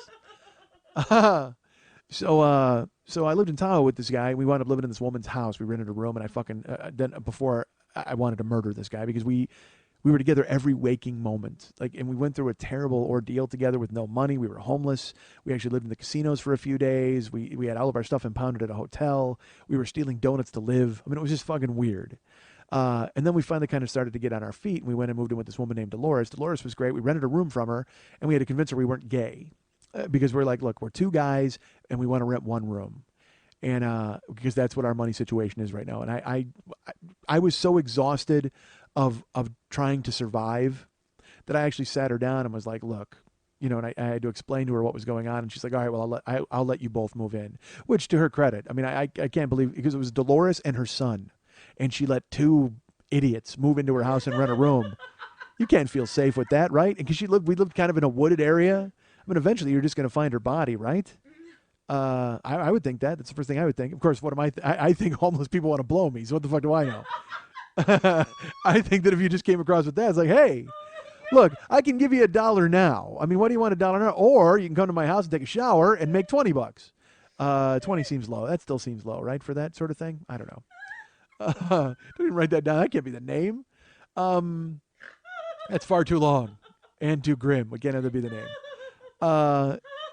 So that would be the worst name of the show in history. People looking at, oh, really? I can't download that. Or they go the other way. I have to download that. What the fuck could that possibly be about? I think homeless people should blow me. All right. So as we're living with Dolores, I get a job. I get a job place called New York Pizza. All right. So, because I'd been, working in casinos, I'd been trying to survive and make as much money as I could. So then finally I get this job at New York Pizza. And as I'm working there, I'm starting to have more of a social life because I'm actually talking to people I work with and people who come in, they kind of regulars start to know who I am, and I'm funny. So I'm sort of making an impression with those folks, as opposed to just being with Guy and, hanging out with the fucking horrible people at the casino who are betting $5 on hockey and hoping it comes through so they can eat. I mean, that's the position I was in. So, I'm living with Dolores and, starting to find my way and make a little money. So then I'm at the pizza place, and these guys come in one day, and they're joking around, and I'm being funny back with them, and this guy comes to the counter, and I will say this about this guy. he was like stunningly good looking. I mean, like to the point where when he first walked in, I was just like, "What the? Who's that guy?" He looked like a movie star. Like I don't know what it was. Well, yeah, I do know what it was. He looked like Rob Lowe with muscles. Like, I mean, it was just like Rob Lowe, but with that V, like because he had a half shirt on and shorts, and it was like he just. I mean, look, folks, I'm a married man, all right, but I accept the fact that when you see a good looking guy, you just go, "Oh my Christ, what the I wish I was that guy." But I got a lot of that in me. I got a lot of I wish I was that guy in me at all times.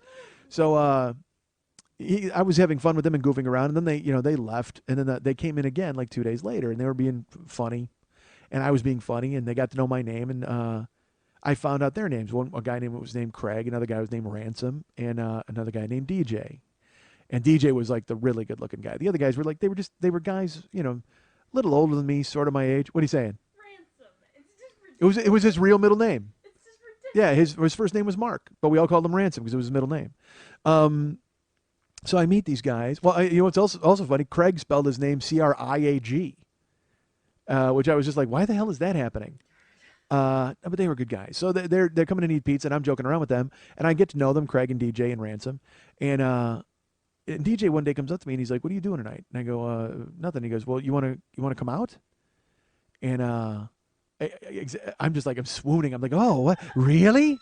And these guys are like, "Yeah, we go," because they worked at the casinos, and DJ's like, "Yeah, I'm a DJ at a bar, and just come on out, and we'll hang out." And I'm like, "Fuck, okay, sounds good."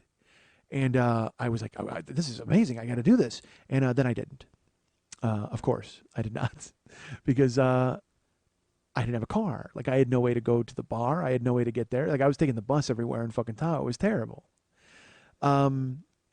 So there were some other regulars who used to come in all the time, and there was this girl named Katie and her friend Candy, and they used to come in for lunch. And I should tell you this, all right, I was, when I lived in Tahoe, when I moved to Tahoe, I weighed about what I weigh now, which is around 350. And look, my weight is not a recurring fucking thing. I'm not going to talk about it all the time, but it's relevant to this fucking story. But when Guy and I hit the skids and we had no money, we couldn't eat. So we literally we would eat the buffet once a week at Caesars because we knew a guy who was a gambler who would hook us up and we could eat in there. And then we'd walk around and we'd steal tips off tables to gamble.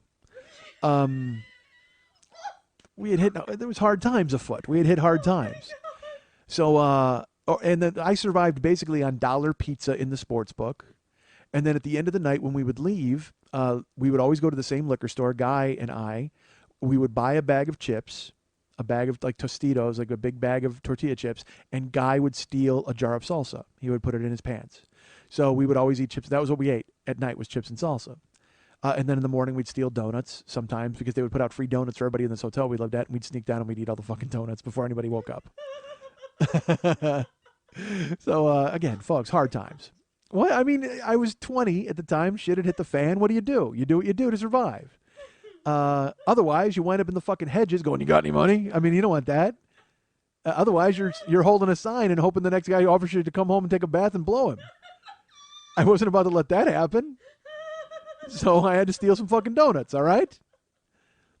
So that's what happened with that situation. So because I wasn't eating at all ever, and then time slipped away. Over the months that I was living in the hotel with Guy, we had no food, and then I was living with Dolores, and she would make meals for us, and I felt weird about that because she was a really good cook, and I would eat, but it was literally the one meal a day I would eat. I wasn't eating the rest of the time because I had no money. I had to save every dime, and so I lost. This is the first time in my life I had ever lost over 100 pounds. I've done it a few times since. But at that point, I lost over 100 pounds over the course of, 5 months of not eating. And then I got the job at New York Pizza, and, I started to live a normal life, but I still had the clothes of a 350-pound dude. So I would go to work, and I had my clothes were just hanging off of me. So Katie and Candy would come in all the time, and they thought I was funny. They thought I was entertaining, and I was cute and funny, and I'm a good-looking fella sometimes, especially when I'm not, a crazy fat dude. So they, for some reason, decided to Pygmalion me. They decided I was their project. So they were like, "Why do you wear these awful clothes?" And I was like, well, I don't, I haven't got a lot of dough, and I lost, money, and da da da, and I lost a lot of weight. And they're like, you know what? We can't have that. You got to come out with us. I'm like, what do you mean? They go, what are you doing tomorrow? So they asked me to go out with them, and they took me out, and they bought me clothes. They bought me a bunch of jeans and shirts and stuff that fit. And, I'm not a good clothes trier on her, because when I was fat, I was real bad at it because you get all sweaty and you get fucking frustrated because you're a fat dude. But to go in and actually try on like nice clothes and then they have them fit, like, because I was down to about 240, and and looking pretty good. And so I go in and try on real clothes, and I'm able to put clothes on from the rack, like not fat guy clothes. And I was like, oh my God. And they were real nice, and they just spent like $300 on clothes for me. They just kept buying stuff because they were having fun. Like, they were having more fun than I was. They're like, it was like Dumb and Dumber. Like, they're making me walk out in a tux with, I'm got a sad face. They're like, no, we like it. Bag it up. And I get an orange tux. I dance around. I hit a guy in the knees. Fantastic. But they were having more fun than I was watching me try shit on and getting happy and buying it. So they fucking paid for all of it. It was crazy. And then at this time, Candy took an interest in me kind of romantically, and she's like, hey, what are you doing? And I'm like, I don't know what I'm doing at this time. Also, I got to tell you, I'm a virgin at the time. I'm 20. And the only thing I fucked is both hands, literally. So I'm fun and I'm cute and I'm having, I'm flirting with her, and I've actually sort of have game, like flirty game, because I could talk my ass off, as evidenced by this fucking show. But I'm not a closer at all. Let's put it this way. Alec Baldwin would take the coffee away from me. All right. That is not happening. Put that coffee down. Your dick is not wet. Coffee is for closers. So I go out with Katie and Candy, and then I start to hang out with them a little bit. They want to take me to lunch. They want to be friends. And then Candy starts, she's interested. And which is awkward because all I can think of is Katie. That's all I can think of at the time, because she and I get along great.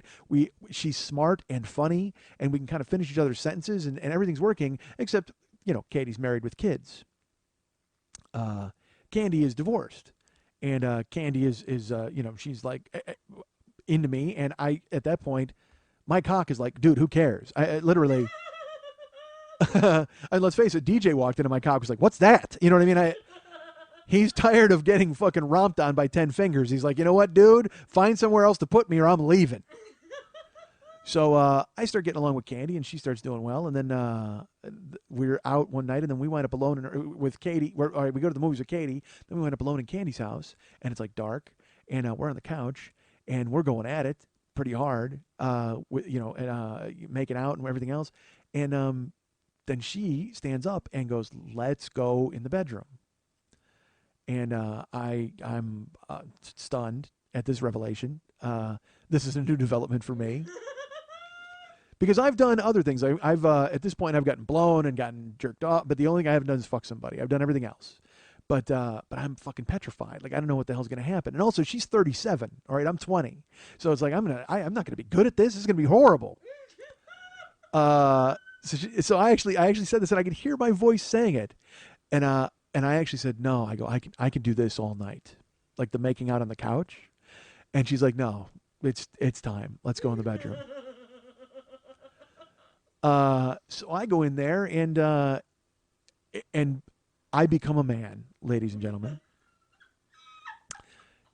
to the sounds of I Am So Into You by the Atlanta Rhythm Section on the clock radio.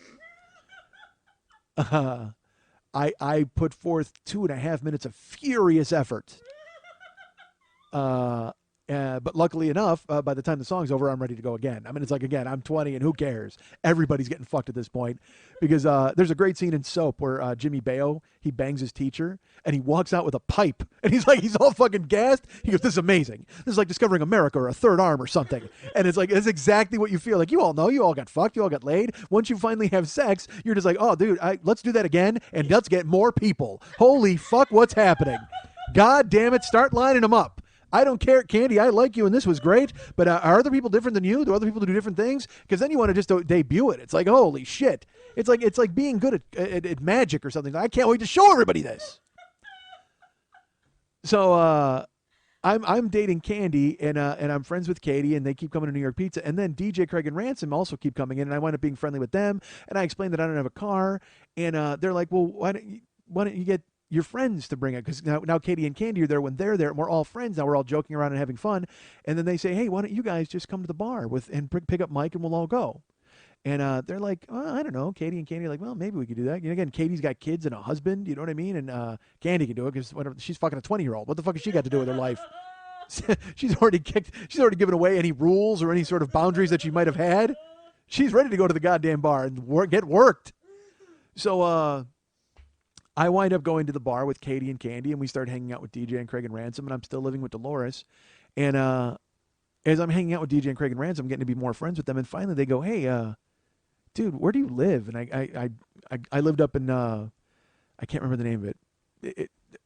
There's sections of Tahoe. There's Kingsbury Grade, which is up the hill and all that. But I lived back in the woods, basically, with Dolores. And they go, dude, you should move in with us. And I'm like, seriously? They go, yeah, we could. Basically, they wanted a fourth guy to pay rent. You know what I mean? They're just like, just move in with us, man. It'll be great. And I said, okay. And so I told Dolores that I was going to leave because I was sick of Guy at that point anyway. I needed to get away from him. And Dolores was very nice. So I wound up moving in with DJ, Craig, and Ransom into this, quite frankly, flop house apartment. I mean, it was awesome. It was big and it had 2 bedrooms. But in one bedroom was Ransom and Craig, and DJ had the other bedroom because he had a giant water bed. But he's like, yeah, you can sleep in my room. But, I don't have a bed or anything because I was sleeping on the floor at Dolores's too. I gave Guy the bed and I slept on the floor. I should tell you this about DJ. Crazy good looking. Most obnoxious, horrible person I've ever met in my life. And if I'm saying that, that's something. And that's up to that point. I've met people since then that are worse. But at the time, he was just this fucking narcissistic sociopath who, and all he wanted to do was get laid, and act like an asshole to people. He was mean to women, and they loved it. They loved every second of it because he was so good looking. They didn't fucking care. And I got to admit, I kind of like in my head, I'm like, I got to model myself after this guy because all he did was get laid constantly, get laid. Different chicks. There was a chick named Wendy. Wendy Warner was her name, and well, nobody knows. Nobody cares. I know. Come on, that's a generic enough name where you're gonna look it up. Someone's gonna write a million of them and go, "Are you the Wendy Warner who used to fuck DJ while Mike was there?" Wendy used to hang out with us in town. We called her DJ Slam because she would come over. She was a booty call, but DJ was her booty call. Like when she wanted to get fucked, she'd call Deej. And there were times where Deej would fuck a girl, and then Wendy would come over, and he would just take her in the room and fuck her in there. He didn't care. He was laying pipe all over the fucking place. And then this is when, at the time I wanted to start getting laid. So it was funny. I was dating Candy, and I was her My Fair Lady. But then I started hanging out with these guys, and I'd start realizing, hey, there's other chicks out there that I can fuck. So I started to kind of distance myself from Candy a little bit, which she does not like, to the point where I think I told this story on here. She had a friend named Pam, who she brought over to the house one time. The 3 of us are watching TV, and Pam is like laying all over me. Like she can't keep her hands off me, and Candy's all jealous and mad. And I wasn't exactly discouraging Pam. And then I wound up fucking Pam in her house while her mother-in-law slept in the next room. Yeah, I'm not a good guy, folks, or I wasn't then. I'm great now. I'm a fantastic fella now. But back then, I made choices. So I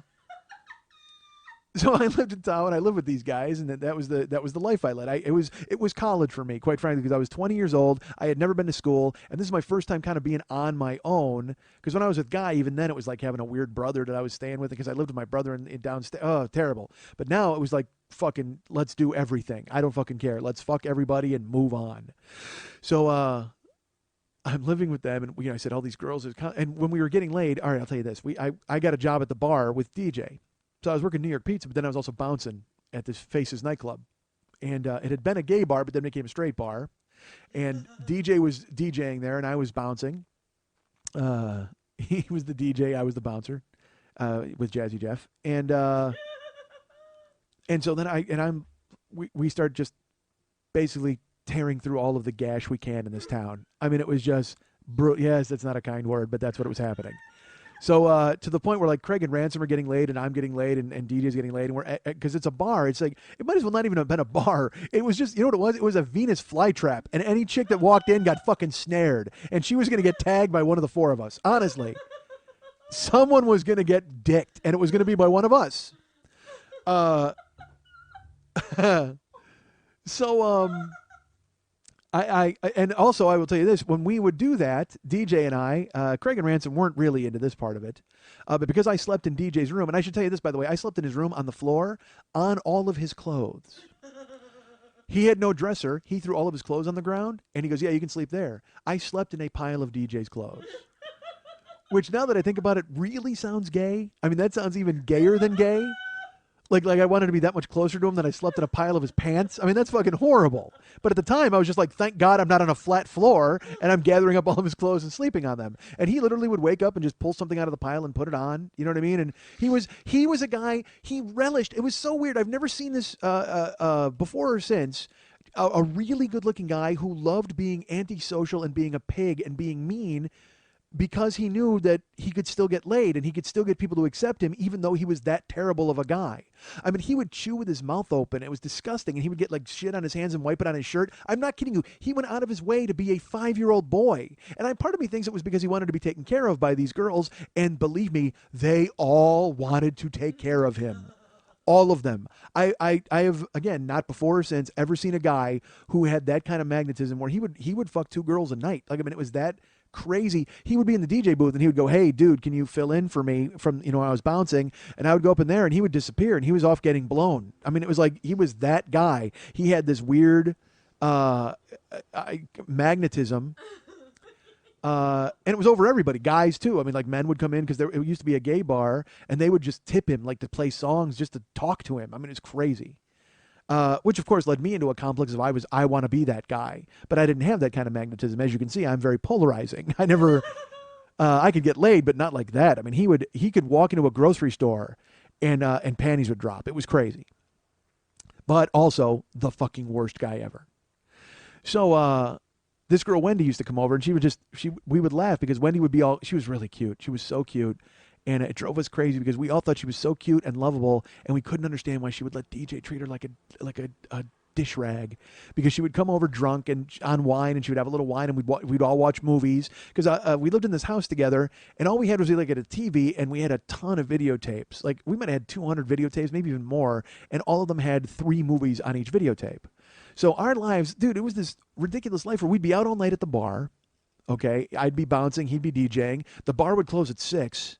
Then we would go to an after-party bar. There was a bar called the Goalpost, which served amazing food. So we'd get mozzarella sticks and big fucking Goalpost burgers, and we'd play foosball and the jukebox, and then we'd leave there at 10 a.m. And then we'd go home, and we would go to sleep and wake up at 5 in the afternoon, walk down the block to Kentucky Fried Chicken, buy a bucket of chicken, come back to the house, and they would drink beer, and we'd watch movies until we had to do it all over again. Unless we were getting laid. You know what I mean? Then some chick would walk out and we'd be like, "Oh, you want Kentucky Fried Chicken?" I mean, it was literally because you never knew who was going to be in the house. Wendy was there all the time. Wendy would, and the thing is, DJ had, all right, again, imagine this. And he got away with this. He would bring chicks home. And there were times when I'd be asleep in the clothes, and he would walk in with a chick and start fucking her in the waterbed. And they would say, "What about him?" And he'd go, "Don't, it's Mike, he's asleep." And he would fuck these girls in the waterbed. And I would just get up and go into the living, because I don't, look, it was homo weirdness enough, all right? I mean, like, it was gay enough for me to be sleeping in his pants. I don't need to sit there while he's getting laid and jerk off to it. So, but part of me actually, because he actually said to me, he goes, "Hey, do you want me to see if, if I bring a girl home, do you want me to, like, wake you up and, like, get you involved?" And I didn't know what to fucking say. Like, I thought I was just kind of open mouthed, like, "What, seriously?" And then he laughed and I was like, "Haha, no." But I bet he could have done it, and I bet they would have done it for him. They would have, "Hey, can you just throw Mike one while I'm, having a Coke?" And they would have. That's what he had. So that's what I'm saying is I would go out into the living room, but here was his rule. I swear to God, this is so true. And he would fuck these girls in this room with me on the floor and a wall of ladies' underwear. Did I mention that yet? All right. That's what I said. Craig and Ransom weren't into this. Me and DJ, when we would fuck girls, we would take their underwear. We made it a thing. We were like, "Yeah, just, if you get laid, bring the underwear home." And then we would put it on the wall. And literally we had a wall full of panties, like lined up all up and down the fucking wall. And girls would still fuck him in that atmosphere. That's how you got to be really good looking with a big hose to fucking pull that off. And he did, man. And so he also had this rule. I swear, this is a true rule. Yeah, I don't sleep with girls.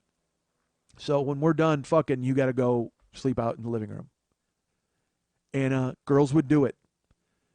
He would stay in the bed, and they would leave. They would walk out with they would just grab a shirt off the floor and put his shirt on and come out in the living room because they wanted to be there when he woke up, I guess. I don't fucking know.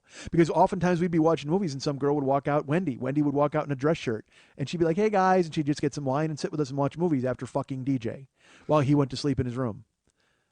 I mean, to be able to pull that off, he had hand. The guy had the ultimate fucking hand. And like I said, part of me knew it was an atrocious, horrible way to behave, but then part of me was like, fuck, I wish I could do that. God damn it. But he was still a cock. I mean, he was still just a cock. Craig and Ransom I got along with great, and I got along with DJ, but he was still a dick. So one night, Wendy comes over, and she's half lit, and Ransom's got this girl, Stacy, that he's fucking now after DJ fucked her. And we're in the house watching movies, and Wendy goes and fucks DJ, and she comes out, and then DJ actually walks out naked. Stacy's in the room, because again, proud of everything he's got, and rightfully so. And everybody in the room has seen what he's got, so it's not surprising us. But he would do that. He'd walk around naked. He just comes walking out of the room naked after fucking Wendy. And Wendy and Stacy are on the couch, and we're watching movies, and we're watching The Lost Boys. Okay. And people are drinking. And DJ comes out, and he thank God, throws on some underwear and sits down rather than sitting down bare ass on the couch. That was a rule we had. And because we slept on the couch sometimes. Don't bare ass the couch. Chick, we don't care. Bare ass the couch. So we're watching The Lost Boys, and there's drinking going on, and we're watching it, and we're talking. And all of a sudden, Wendy goes, we got to do that. And Stacy's like, what? And she goes, let's be the Lost Boys. And we're, what? What are you talking about? She goes, let's be the Lost Boys. Let's go to Santa Cruz. And we lived in Lake Tahoe, okay? And they go, what do you mean, let's go to Santa Cruz? It's probably like 9 o'clock at night. And she goes, let's go to Santa Cruz and be vampires. Because she's got some wine in her, and she just got fucked, and she's all groggy with bedhead. And DJ goes, fuck yeah, let's go. And I have to be honest with you, if DJ said let's do something, I'm doing it, because I'm basically DJ's puppy dog at this point. Yeah, DJ wants to go, I'm in, let's go, let's do it. And Craig and Ransom are like, seriously? And Stacy goes, let's do it, let's go to Santa Cruz and be vampires. And so then the girls are running around, and they're getting dressed, and DJ's throwing some clothes on, and Ransom is like, you guys are fucking crazy. Are you serious? And Craig's like, oh, let's fucking do it, let's go. And Craig just wanted to go because Stacy was going to go and Ransom wasn't going to go, so he thought he could get it. He's already fucked 2 guys in the house. Take a shot. So I'm like, I'm in. Let's go. So we do. We leave. We go. We get dressed, and we climb into. Wendy had like a Firebird, I think, some small fucking car. And in the back seat, in the front seat, it's Wendy's driving, and DJ's in the front seat. And in the back seat, it's me and Craig with Stacy across our laps. And we're going to drive to Santa Cruz and be vampires.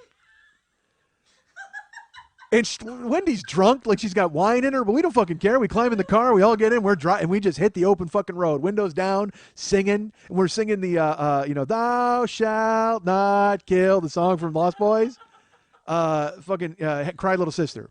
She's got the soundtrack, and she's got it in, and we're singing, and we're singing Lost Boys soundtrack. We're singing the whole way. She's driving, and I'm just happy because I got Stacy on my cock. I mean, like, she's like, every time she shifts, I had a heart on the entire way to fucking Sacramento. It was crazy. But, because Stacy's wearing like a half shirt and shorts, and she's sprawled across us, and she keeps squirming like a child trying to get comfortable. I'm like, keep squirming. I'm going to go off in my pants. Go ahead. So we're riding down to fucking Santa Cruz to be vampires, and I couldn't believe Wendy pulled it off. And we're singing and we're yelling. This is great. It seems like fun, and we've got Cokes in the car, and hey, yay, we didn't bring any booze, thankfully, because we get near Sacramento, and we've been driving for hours, and woo, we get pulled over. Wendy has Wendy's got, she didn't turn her signal on to switch lanes or something. Oh, shit. So they pull us over. Cop comes up, and he sees 5 people in a Firebird. Starts asking questions, and Wendy, to her credit, has sort of sobered up at this point. So she's very cogent. She makes her way through it. And I also think it didn't hurt that she's wearing a dress shirt with no bra. and Stacy's wearing like very little clothing and shifting around, and he can see that. So he takes all of our IDs. He goes back to the car, and we're like, "What the hell are we gonna do?" And DJ's like, "I don't know. We should run." And Wendy's like, "What do you mean? We don't even know where we are. It's dark. It smells like shit because it's the farm roads, you know." And he's like, DJ's like, "We should go. We should make a fucking run for it. Let's go." I go, "We didn't do anything wrong. Why the fuck are we gonna run?" And Stacy's like, "I'm not going anywhere." And Craig's like, "Look, if Stacy's not going, I'm not going." And I go, "Well, if they're not going, I can't go. I'm wedged in the fucking back seat in a goddamn Firebird womb with Stacy on top of me shifting around, and I can't run with a heart on anyway." So fucking DJ's pissed. He's like, "We should fuck," because it was another thing. He was very used to calling the shots and telling us what to do. And he was Peter Pan. And whatever the fuck he said, we did. And Craig and Ransom didn't. They kind of distanced themselves. But whatever, I was always up for it. Let's go. You want to steal a stop sign? Let's do it. I mean, it's dumb. So he was pissed that we couldn't go. So then the cop comes back and he starts handing out tickets. He gives one to Wendy for not signaling when she did a lane change. And he's got one other ticket in his hand, and he goes, "Who is Mike Schmidt?" And I go, "Me." And he goes, "Here." And he hands me my license with the with the fucking ticket. He gave me a ticket for not wearing a seatbelt because I'm in the back seat, and I didn't think I needed a seatbelt since I have a fucking human airbag named Stacy on top of me. But he gives me a ticket and says, "There you go, that's for that." And then he hands Stacy a ticket for not having a seatbelt, and DJ and Craig get no tickets. I don't even know if Craig had a seatbelt on. I don't know how he knew I didn't have a seatbelt. Whatever. He didn't make us get out of the car. He just made us give him my IDs. And he's all right. So, be careful driving and you should head home or whatever. And he splits. So that took the wind out of our vampire sails. We decided, you know what? Maybe going to Santa Cruz and being vampires isn't such a great idea. So Wendy turns the Firebird around and we head back to Tahoe. That was it. Made it to Sacramento. Instead of making it to Santa Cruz to be vampires, we made it to Sacramento to be scofflaws. So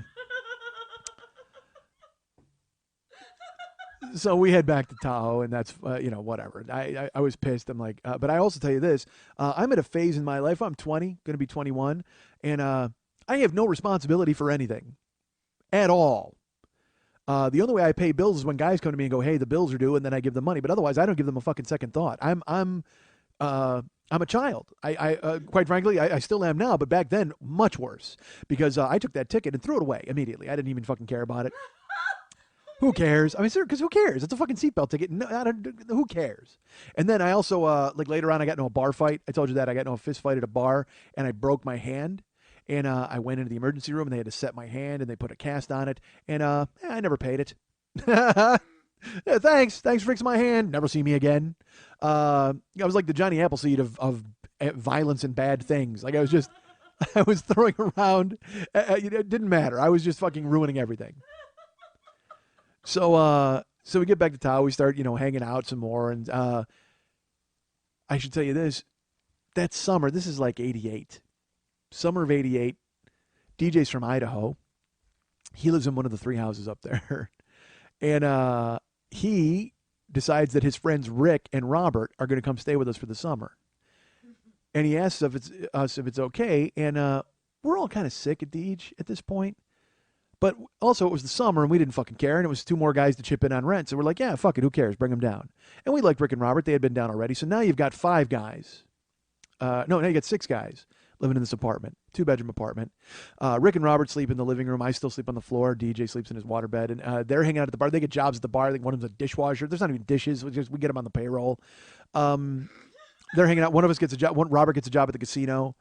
And literally it's a summer where all they do is we drink, we eat top ramen, we play fucking basketball in the house, we play Waiter with a Bad Disposition, which is a game that I invented. We watch movies, and we actually have a giant arcade game in our living room.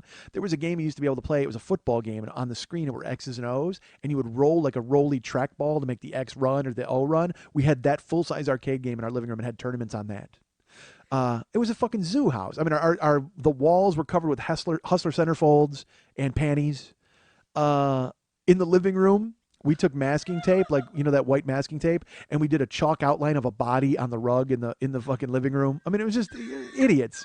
Grown men, idiots. Midiots. I made up a word. And you know, so but the thing was, it was a summer of just fucking chicks and not caring. Which, and when I say a summer of that, I mean it was my life at that time. It was the winter. It didn't fucking matter. I didn't give a fuck if the sun was out. All I was trying to do was get laid and have fun. So DJ, you know, like I said, it's always a different circle of girls. We're in the club one night at Faces, and this girl walks in. And I mean, I'm in the DJ booth with DJ, and we see her across the room walk in like a white terry cloth dress. Do you know what I mean by that? Like it's not like a robe, but it's thin, but it's terry cloth, and it's there's no straps. And she walks in. Her body was retarded, like a Kim Kardashian type of body now, you know what I mean? Like that kind of body. And she walks in, white terry cloth dress, tan as fuck. And she was a ginger, a tan ginger. How the fuck does that happen? A tan redhead, and the bluest eyes ever, and the hugest tits. I mean, just big tits and hard nipples. Walks into the bar, and we both see her, and DJ goes, "Dibs." Which was kind of him, because I didn't have a fucking chance in the world of nailing this chick. So she comes in, and she goes right to the DJ booth where we're standing, and we're just staring at her, and she leans over, and her fucking tits are just hanging. Oh my God. Her body was wrong. And she goes, "I have a request." And DJ's like, "Whatever you want, darling." And she requested New Order. She wanted to hear the song True Faith. And he's like, "All right," because we had a mixed crowd. We'd have white people and black people would want to hear dance stuff, and then, you know, white people wanted to hear white people dance stuff. So white people would always want to hear Def Leppard and Journey, and like I said, and she requested New Order, and she wanted to hear True Faith. So he puts it on. It's, you know, "I feel so extraordinary, something's got a hold on me." And she's out dancing and by herself, like moving, and the crowd is, it's, you know, it's packed, but the dance floor clears when that song comes on. But she hits the floor and she's dancing in that dress, and you can just see every guy looking at her, and they were just wishing that this bar had a pinball machine. Because every guy had the same fucking thought at once. And we're all making like furtive, we're all making eye contact, and we're all like, you know, we could lock the doors, really. I mean, she was on the dance floor. So I go back to my post to bounce, and we're hanging out when Ransom and Craig show up, and they walk in, and I go, "Do you see that?" And they go, "What?" And they look on the dance floor, and they see her, and they're like, whoa, dude. And Craig goes, "Dibs." I go, "DJ called dibs." He goes, "Fuck DJ, he's always got dibs." I go, "He was here, you weren't." And because that was, so none of us, you know, we couldn't all, you didn't want to be a Tex Avery Wolf and hit yourself on the head with a goddamn shoe as you chase the chick around the fucking bar if your roommate wanted her too. So we knew we'd lost her to DJ anyway, because I could tell when I was in the DJ booth, and she's like, "I have a request," and he played it immediately. He actually stopped the song he was playing to put it on. He didn't even mix it, he didn't even fade it, just like put it on. She's dancing by herself. And she starts hanging around, and you know, she sits at the table with Ransom and Craig and DJ, and I walk over periodically, and we find out, and it turns out her name is Monday, spelled just like the day of the week. And she's a young girl, she's 21, you know, she's my age, lives with her parents, they're in Tahoe. She's back for the summer. She was away at school, but now she's back. And she's talking, and she won't stop talking. She's completely uninteresting. And it's like, but we don't care, because as she talks, her tits bounce. So we're just watching her sway around. And so she winds up hanging out with us all night. And then she winds up back at my house. And she winds up getting fucking railed by DJ that night, you know. And we knew she was there because when, you know, she came in the house. And then they disappear into the bedroom. And she was loud, all right? So that's another reason we knew that she was there. She was pretty loud. But then you actually heard her say, she's like, wait a minute. You actually heard her say that through the wall. And then all of a sudden in the room, music starts playing, because we had a stereo in there. And it's like, I feel so extraordinary. Something's got a hold on me. And I'm like, what, really? So she requested New Order there, and now she's playing it, and she's getting fucked? You got to be shitting me.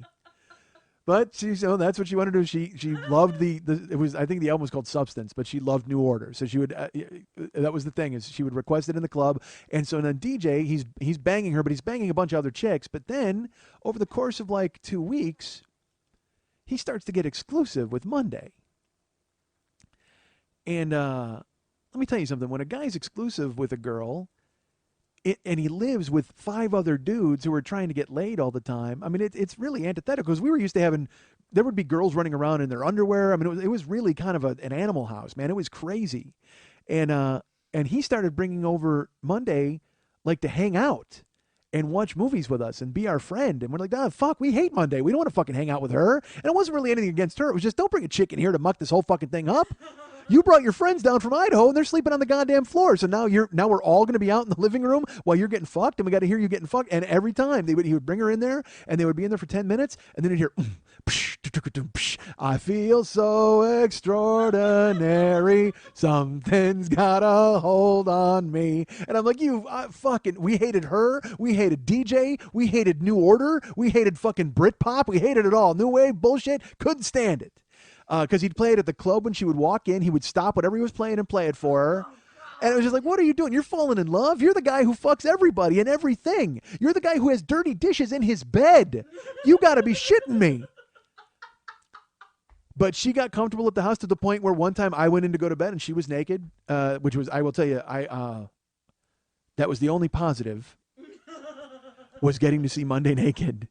And she didn't care, because she got used to being around us so much. We were just like DJ's friends. So I walked in and she was getting dressed, and it was the weirdest thing, because she was walk of shaming because she'd been there from the night before. I walked in and she's walking around naked in heels. She's got her heels on, but she's completely nude, and she's gathering her dress up to get dressed. And she's like, "Hey, Mike." And I've had this happen before. I walked in on Bobby Brown naked, and I walked in my brother's girlfriend naked and stuff. And it's never not awesome. It's never, you never get tired of it, especially with that rockin' body. Because I'd seen it. Look, I pretty much knew what she looked like anyway, because she wore these thin fucking dresses and no bra, hard nipples constantly. But when I walked in, and again, she's a ginger, so she had pink nipples and fucking and carpet and drapes, and everything was appropriate. And oh my fucking God. And I'm just like, hey, hi, all right, Monday. And I walk out. And Craig and Ransom, they see me when I walk out, and they go, "Isn't Godzuki in there?" And I go, "Yeah." I didn't say that yet, did I? No. Okay. Monday was gorgeous, but she had a weird face. I don't know what it was. She had really blue eyes and really red hair and was tan. But her face was kind of curled up, and she was cross-eyed. So we used to call her Godzuki. Godzuki was Godzilla's nephew in a cartoon. And because she had her teeth were her teeth were weird, and she just had an odd face. I mean, her body, everything else made up for it, okay? You wouldn't have noticed it, but we all called her Godzuki, okay? To the point where eventually we started calling it to her face, because after a while we just got tired. Oh, fucking Godzuki's here. God damn it. Like, we hated her. We wanted her out of our goddamn house. And, but it got to the point where we would come home, and she drove a Suzuki Samurai, and her fucking Suzuki Samurai would be out front, and we would just be like, fuck, Godzuki, no! We hated her.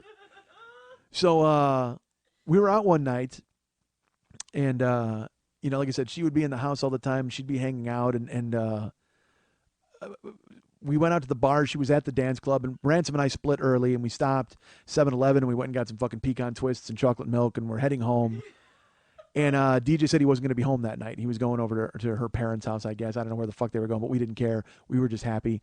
And Ransom and I pull up outside of our house in the red sled, which I've described Ransom's car. It's a small little MG midget. And there's the fucking Suzuki Samurai outside of our fucking house. And I was like, oh, you got to be fucking kidding me. Dude, we fucking hate Godzuki. Why is she here? So we go to walk in the house, and we look, and the keys are in the Samurai, along with her purse. And neither one of us had the idea first. I think we both had the idea at the exact same time. Because I looked at Ransom and he looked at me, and we both smiled, and then we stole her car.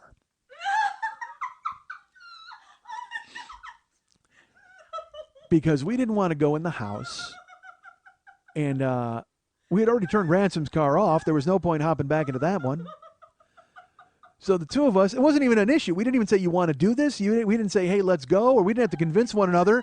We made eye contact, we smiled, and we both just climbed into the fucking Samurai and said, let's go. And he starts it up, and we drive off. I'm in the passenger seat. We're driving, and we just take off down the street. And it's a Samurai, so the roof is open. There's like no roof. And this is when Samurais were deemed dangerous. All right, people were talking about it. So we're driving, and Ransom goes, hey, I wonder if we could roll this. Oh, Jesus. And I'm like, dude, we got to try it. Let's try to roll it. That's what we got to do. So I'm holding onto the fucking, the sidebars and stuff, and we're taking corners like super fast. I don't think we hit the brakes the first 5 minutes we're in the car. We're just driving and going around corners super fast and trying to roll it. And a couple times it kind of hopped up, but it never really tipped. And we're like, God damn it, what's happening? So we're driving. We drive for about 5 minutes. We're driving around all around town, around Tahoe, the back roads and where we're at. And I fucking turn on the stereo. I turn on the car. I feel so extraordinary. Something's gotta hold on. Fuck! God damn it, I'm sick of this fucking song. You know what? Fuck it. I eject the tape. I just start unspooling the cassette tape. I just start pulling the tape out of the thing and start spinning it around like a fucking lasso. Woohoo! I fucking tie the tape to the actual side of the Samurai. It's dragging. You can hear the fucking tape. And Ransom just starts laughing his ass off. I go, oh, that's funny? I go, is that funny? Oh, fuck that. You know what? And I start throwing everything out of the car. There's money in the console, handfuls of change, I'm throwing it. I go in the glove compartment, everything. The manual, I throw it out the roof. I'm throwing everything out of the roof of the car as we're driving. I'm leaving like a trail of fucking Monday garbage. It's like, fuck you, Godzuki. You come to our house and kick us out of our apartment? Fuck off. So we're driving Godzuki's car. We're trying to roll the Samurai. I throw her purse out the top of the fucking car. I don't even think. I'm not thinking. All right, I gotta admit, I'm not thinking. It's stupid. But it's one of those things where you're laughing uproariously. You know, you ever have, like, you get into like a weird tickle fight with somebody and you're laughing and laughing, and then it calms down. You're like, oh, what do we do now? Well, that's what it was like in the car. Ransom and I are dying laughing. I'm just happy to have fucking killed the New Order tape finally. And I'm fucking throwing all this shit. I throw her purse out. I throw her manual. I throw everything out of the car, and we're driving around. And we're laughing. And then we kind of come down. And we're like, dude, that's fucking awesome. Man, that was stupid. This is dumb. We shouldn't have done this. Yeah, this is kind of stupid. All right. So we go back to the house, you know what I mean? And we're like, we feel bad. What are you going to do? I mean, it's like, we're just going to explain to Godzuki that we got into her car and some, maybe somebody stole some shit. Who knows? We don't know what we're going to say at that point because, quite frankly, we weren't thinking the entire time. We're just going to park Godzuki's car outside with the keys in it and go in the house and have her think that somebody stole her manual and tied her fucking New Order tape to the outside of the car. She's going to just, it'll just gloss over. She's getting laid anyway. Although maybe she's not getting laid because the New Order was in the car. So we're like, all right, we just got to fucking head home. This is ridiculous. Because it was like 15 minutes of awesomeness. And then we finally came down and went, this is horrible. So we go driving back and there's a main road and we have to come up by the Kentucky Fried Chicken and the Donut House. And we come up and we can already see it from a block away. Just red and blue spinning around. And we kind of inch past our block. We didn't turn on our block. We pulled up a little bit from way in the back. You can't see us. But we can see in our parking lot, there's 2 cop cars with the fucking lights on, the cherries. And so, of course, we just got to get back in the car and go over and just explain that it's a fucking misunderstanding. It's ridiculous. So all you got to do is just go over there and tell them.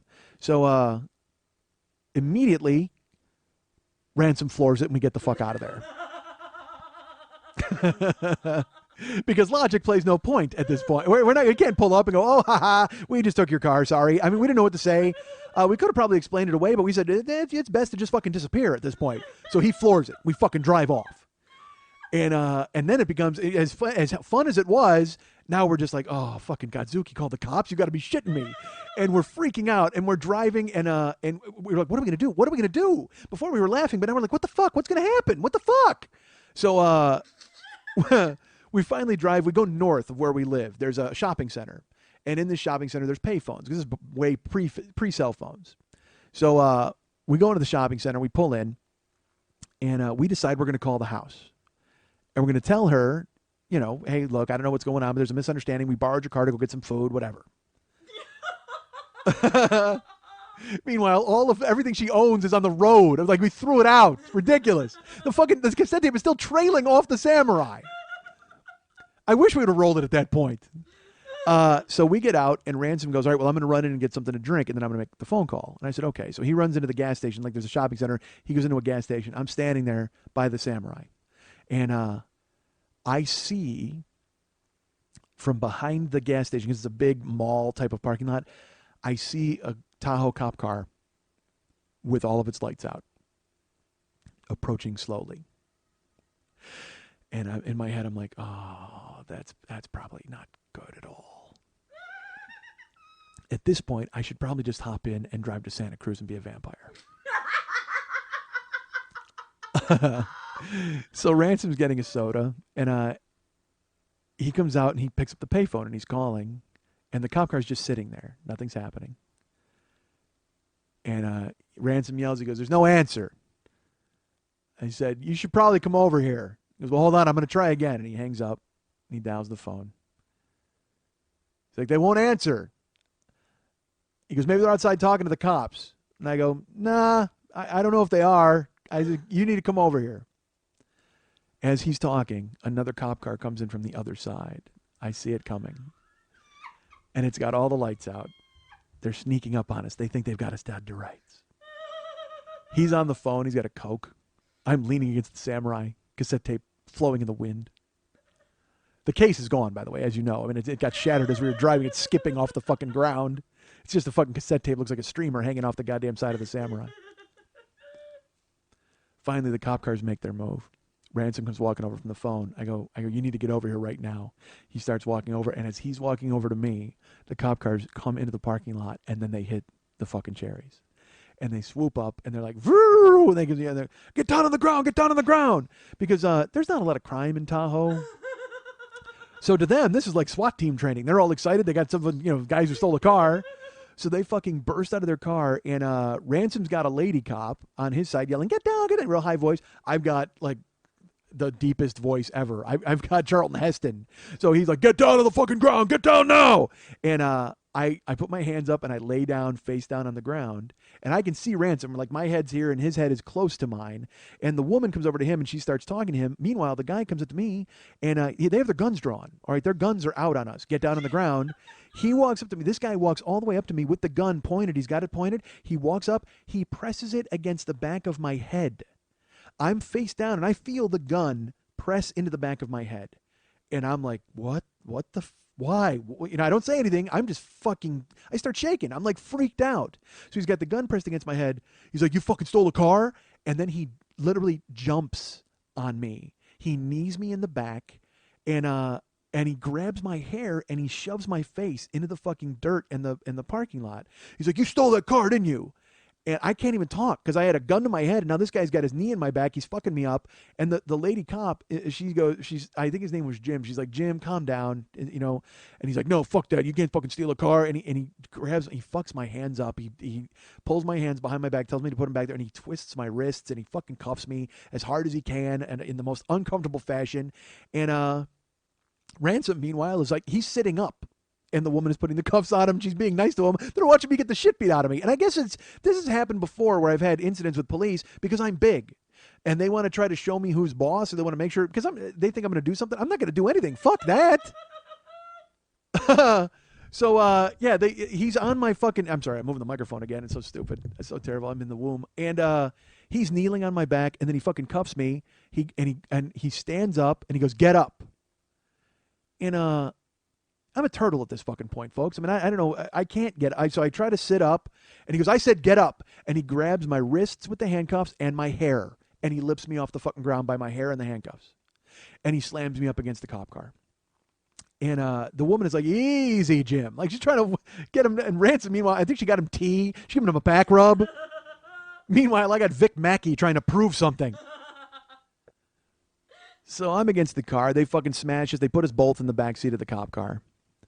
And finally we're alone and we're in the car. And I look at him and I go, are we fucked? We're fucked, right? And he goes, yeah, we're fucked. And I go, did she call the cops? I mean, Godzuki didn't call the fucking cops, did she? And as we're trying to talk in the fucking car, another cop car pulls up. And fucking DJ and Monday hop out of the back. And they walk over, the cops walk them over and they point and they go, is this them? And she goes, yeah, that's them.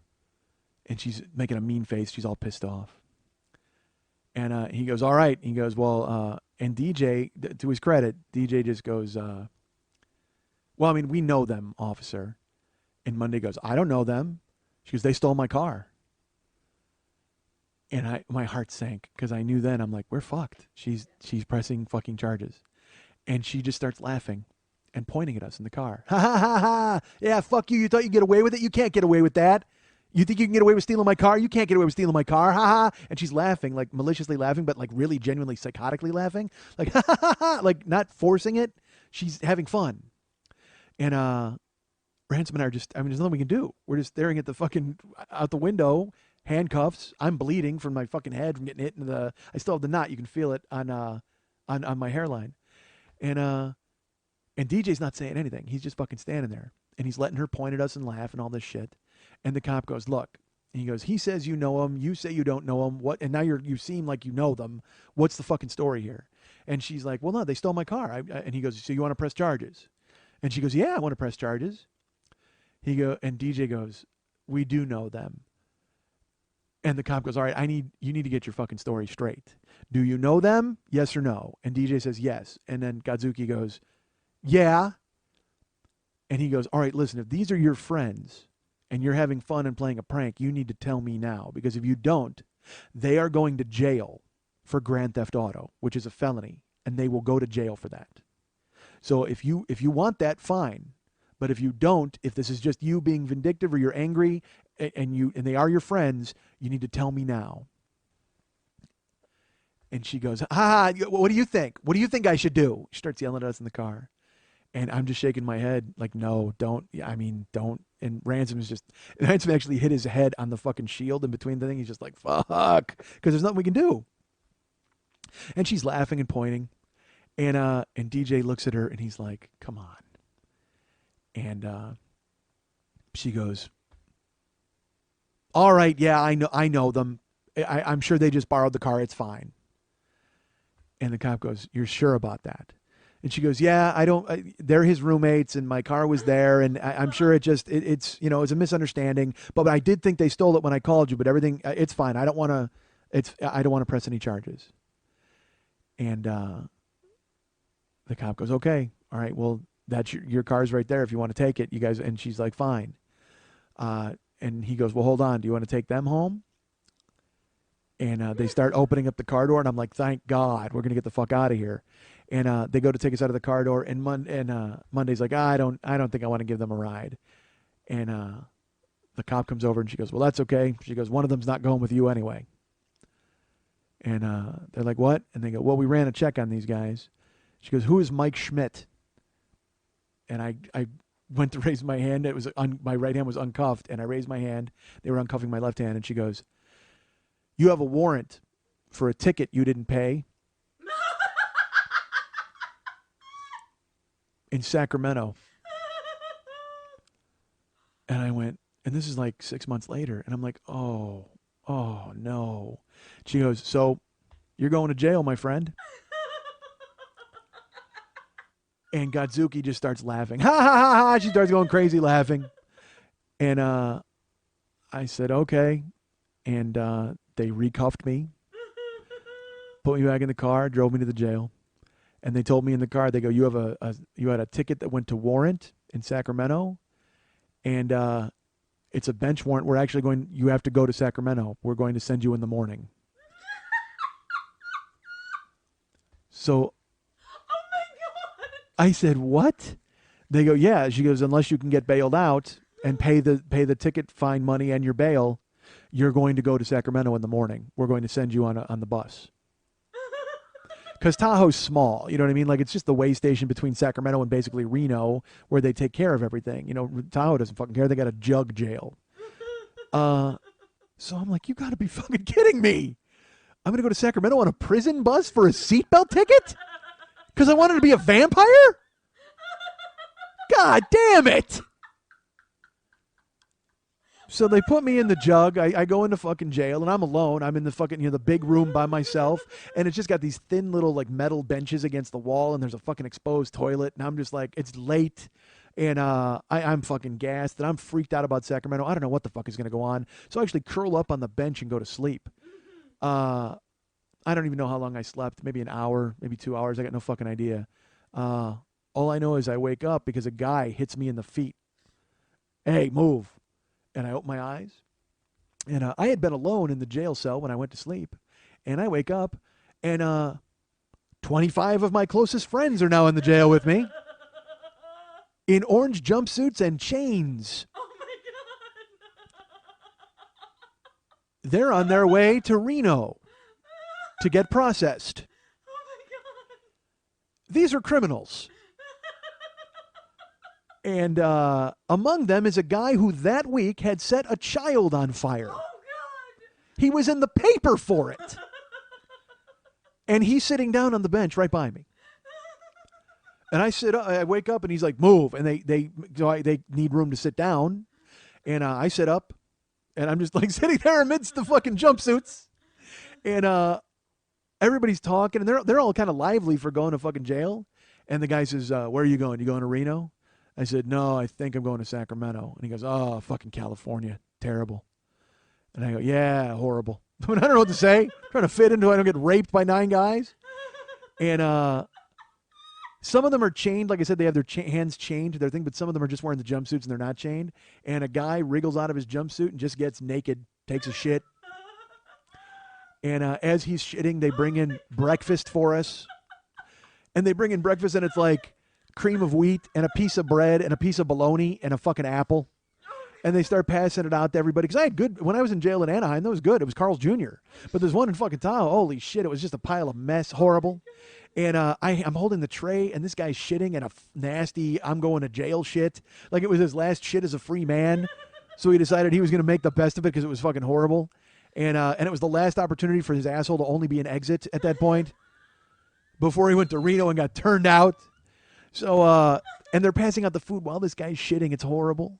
And I'm holding it, and it's funky, and this guy goes, you going to finish that?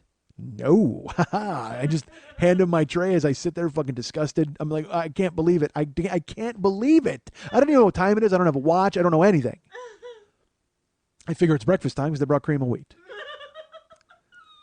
So these guys are all in the jail with me, and then finally, after we finish eating, and about an hour goes by, and they're all talking, and I mean, they're talking, what did you do? And then the guy asked me, what did I do? And I said, I got a warrant in Sacramento. Like, I didn't want to say. You know what I mean? I stole Monday's Samurai. You know what I mean? I took Godzuki's car and threw the purse away. I mean, what the fuck? So, sure enough, I fucking, they finally get them out of there after like an hour. And I'm waiting to go to Sacramento. I'm supposed to go at like 9 a.m., I guess. And they come in and they go, Mike Schmidt? I said, yeah. And they go, you've been bailed out. What? Yeah, you made bail. Come on. And I wanted to hit my knees, like, and pray. I was like, I couldn't believe I wasn't going to Sacramento. It was the best news I'd ever had in my life. It was like, remember how I said I felt in Candy's room after I fucked her, and I was like, let's fuck everybody? Better than that. It was better than losing my virginity, this feeling, to know I wasn't going to fucking Sacramento. And I walk out, and they process me out, and they do whatever they got to do, and I go in the lobby, and there's Ransom and Craig. They bailed me out with our rent money. They used, and all of it too, because it was like $865 to get me out of jail, and they paid it to get me out. And I was like profusely, I'm like, guys, I will pay you back, and they're like, because they were dealers, they made tips, and they lived in this weird netherworld. If you were living in a casino, some days you have $1,000 and some days you have $4, and your friends are always flush, so they can float you, and you always have money to get them back. So they were like, dude, we got it, we'll cover you, because Craig was a croupier and Ransom dealt poker, so they always had access to cash.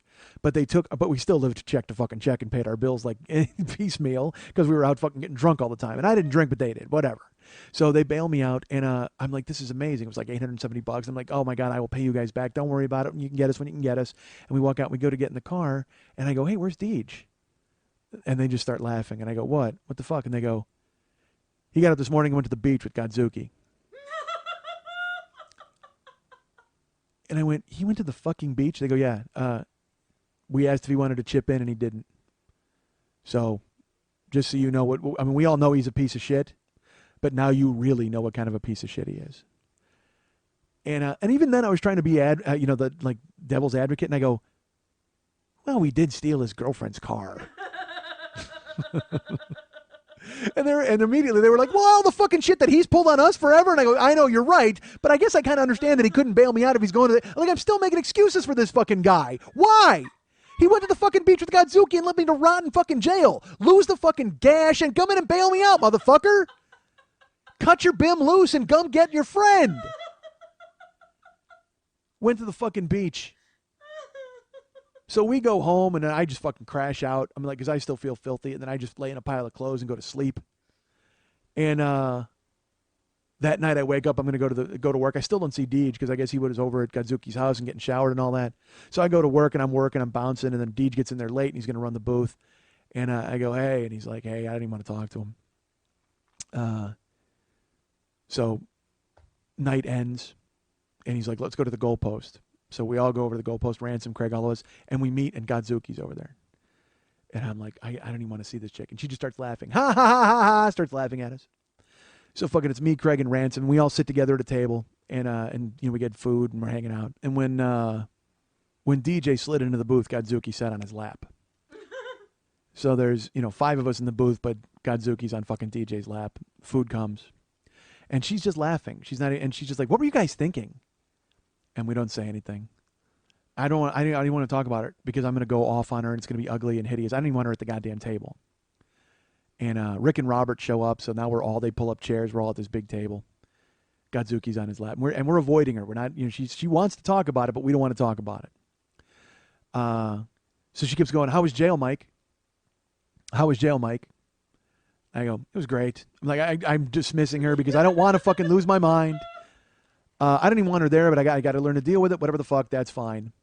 We're eating. We go play video poker. We come back over and we sit down.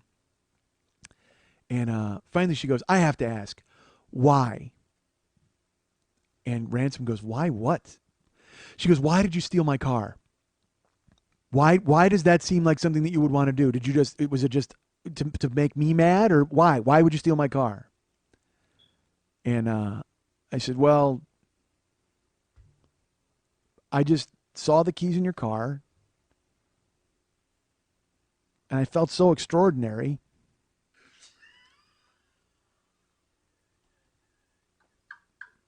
It was like something had a hold on me.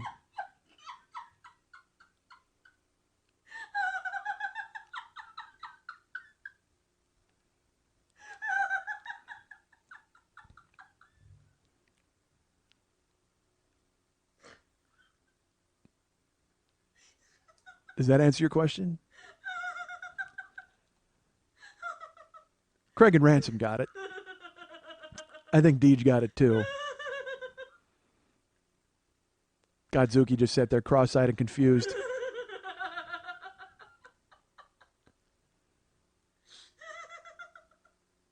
You guys can get me at Mike at MikeSchmidtComedy.com. You can be my friend at Facebook.com at Facebook.com/the40-year-old-boy. You can follow me at Twitter.com. It's Twitter.com/the40-year-old-boy. You can be our friend Lily Von Stup's friend at Facebook.com/Lily Von Stup. You can follow her on Twitter at a couple of accounts. Twitter.com/Lily Von Stup or Twitter.com/MNTs. And if you want to write her a personal note, and if you want to find out exactly why this show bloomed into a 2-hour show when I said it wasn't going to be, you can go ahead and write her a personal note at lily@burlesque411.com. That's Lily, Lili, at burlesque411.com. Zazzle.com/40-year-old boy. Please buy all his stuff.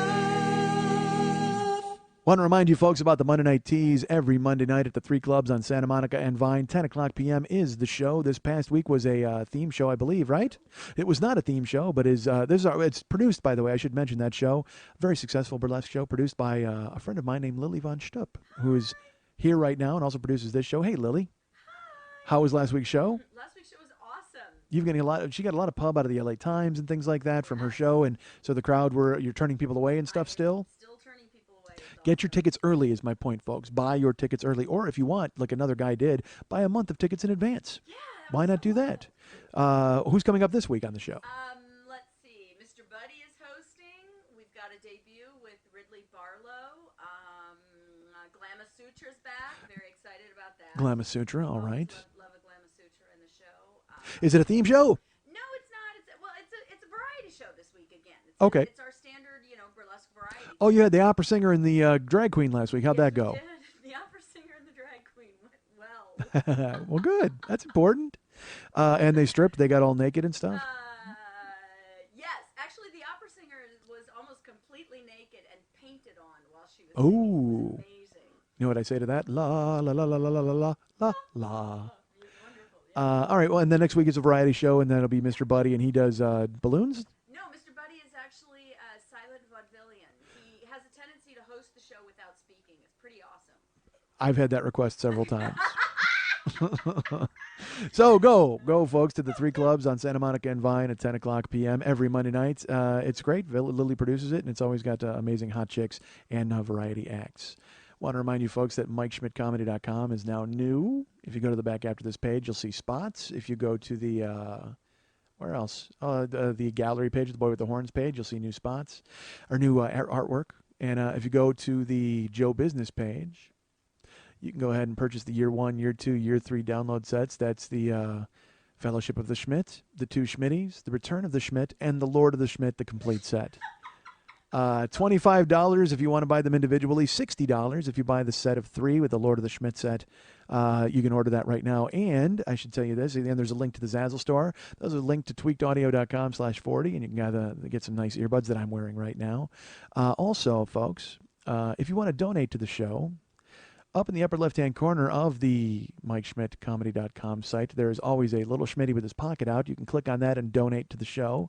And I've had a lot of people say to me, they're like, dude, we would love to subscribe to your show. Like, go ahead and sign up. Well, now, guess what? You have that option.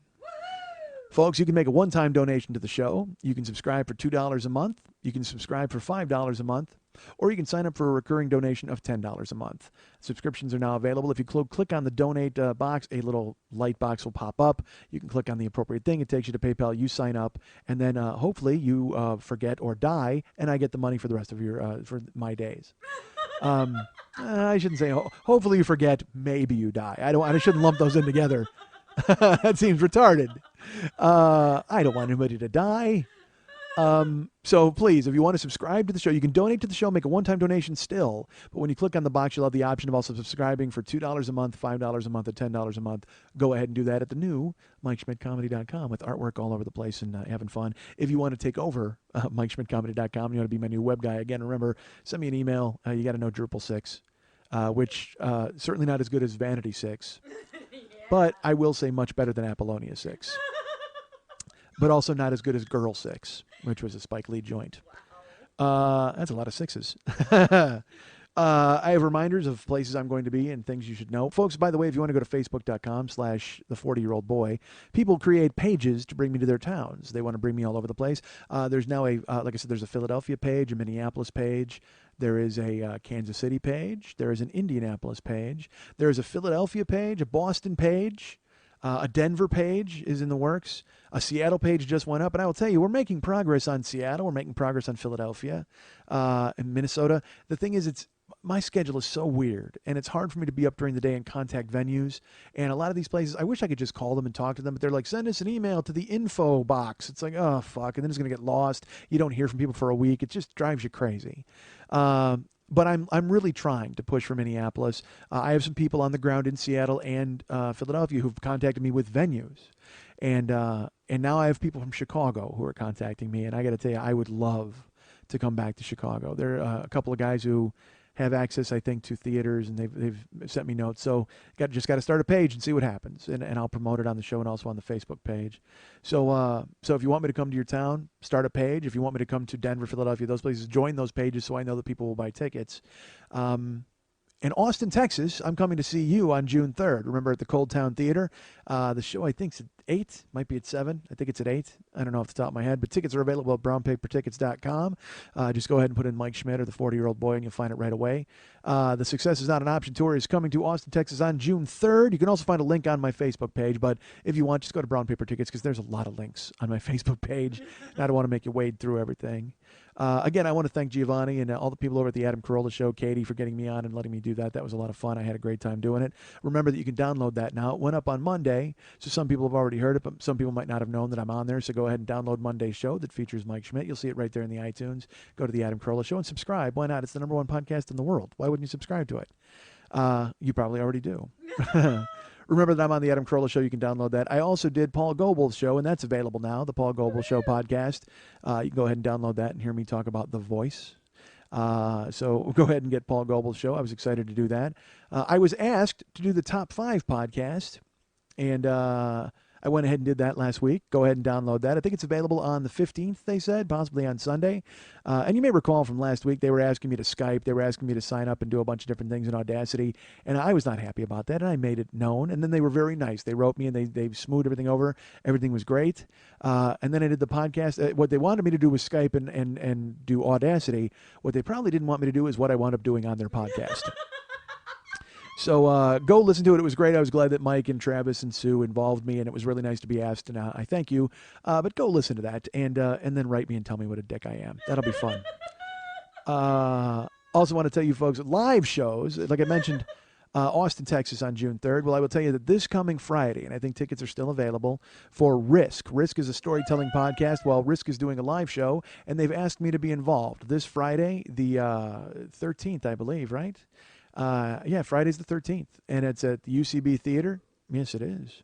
UCB Theater at 8 o'clock. Yes, it is. Check. You can shake your head at me, but I know it is, because Prince was supposed to play on Friday the 13th. Everybody made a big deal out of it. So this Friday the 13th at the UCB Theater on Franklin in Los Angeles, Risk is doing a show at 8 o'clock.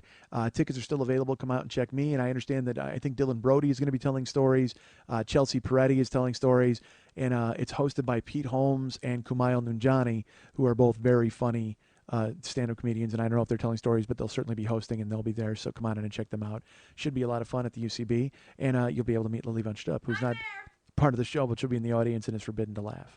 And I've also just been booked now to go and do the Battleship Pretension live show at Meltdown Comics on June 4th. It turns out, which is I'm in Austin June 3rd, and I will fly home, and then June 4th, I will do this show for them at Meltdown Comics.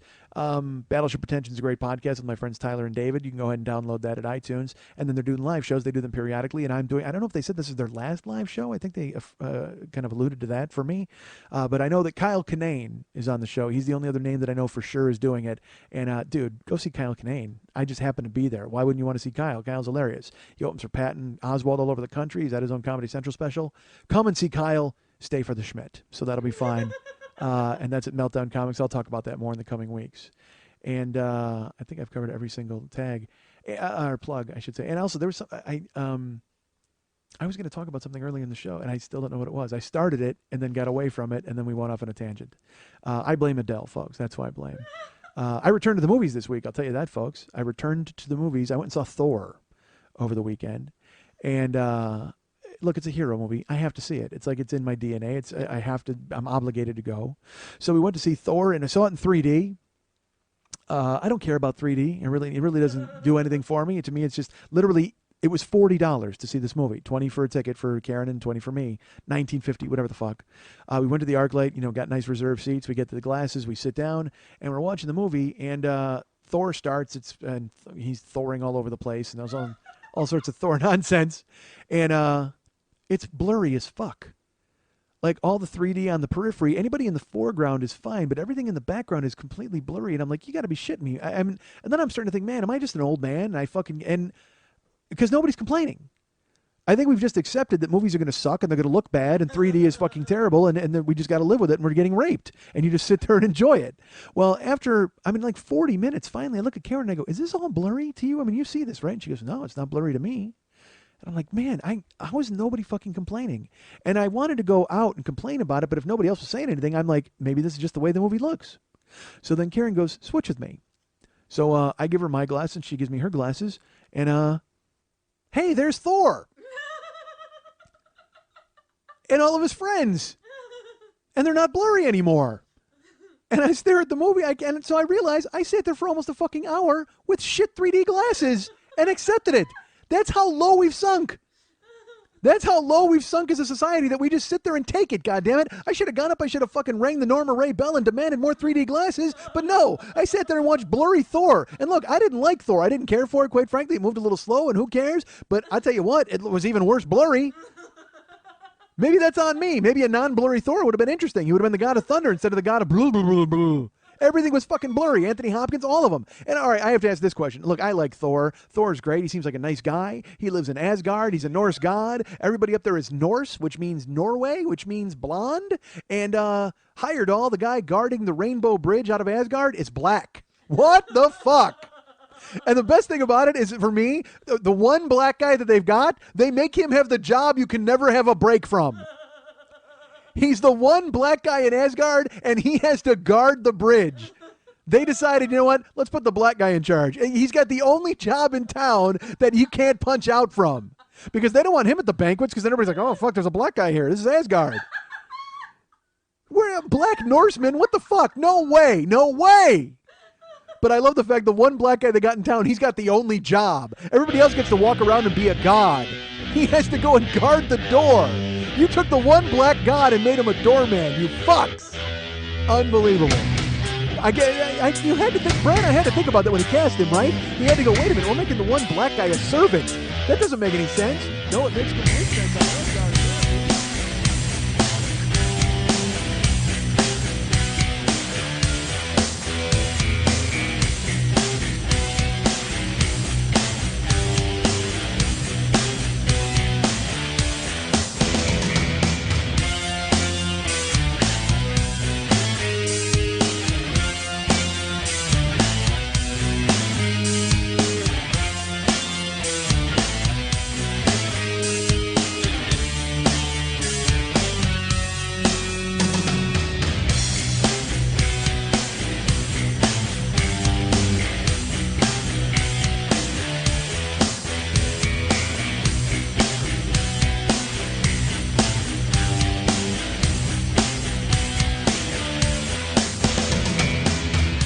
I am just stupid enough to think that when people listen to me and they listen to the show, they should take my honesty and go, oh, wow, how refreshing his unvarnished honesty is. And the fact that he's willing to have a scorched earth policy and have no friends or no fucking future is so refreshing and great. But then they'll say to me, hey, do you need somebody raped with a steak? I go, yes, I do. Done. They'll take care of it for me. Thanks, Snake Rape. Oh, no one listens to show, bro? Wonder why? Wonder why no one listens to show, bro? I don't want to listen to show, bro. Please.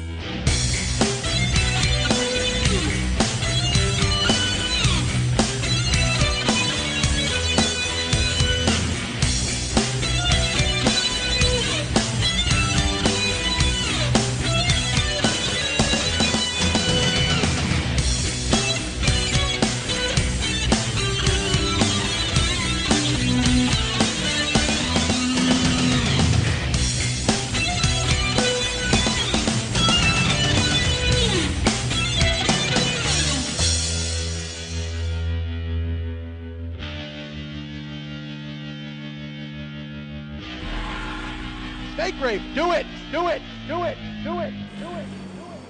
Well, how about that for classic 40-year-old boy, folks? Did you love it? I think I loved it. As I sit here at Gate K5 in the I was going to say the Airhare Airport.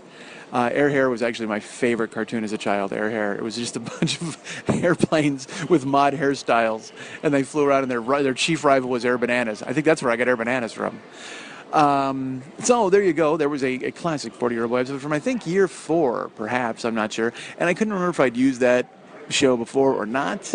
I don't know if I did or I did not. If I did, I hope you enjoyed it a third or fourth time. Good Lord. You know what? If there's anything we can say about the show, it's repeatable.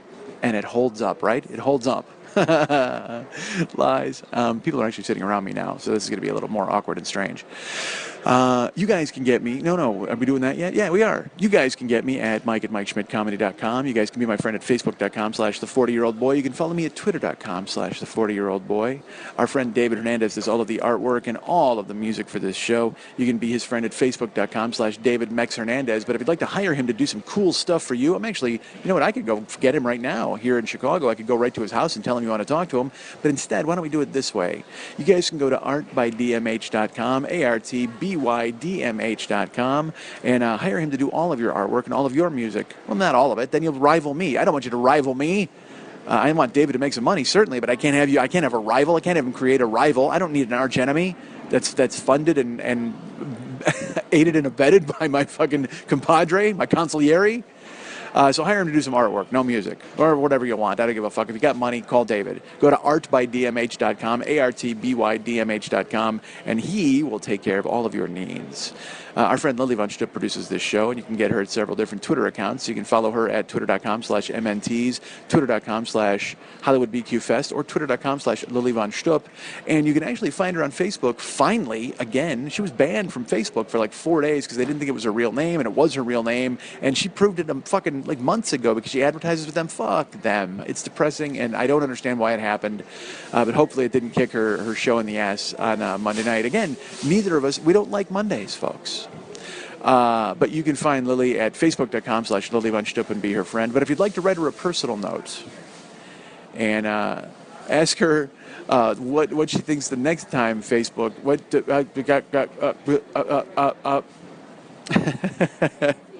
I'm sorry, folks. I'm tired. I got a little spooked out there. My voice fucking ran away from me. It was like I had a car crash. That's the kind of shit we edited out of the show.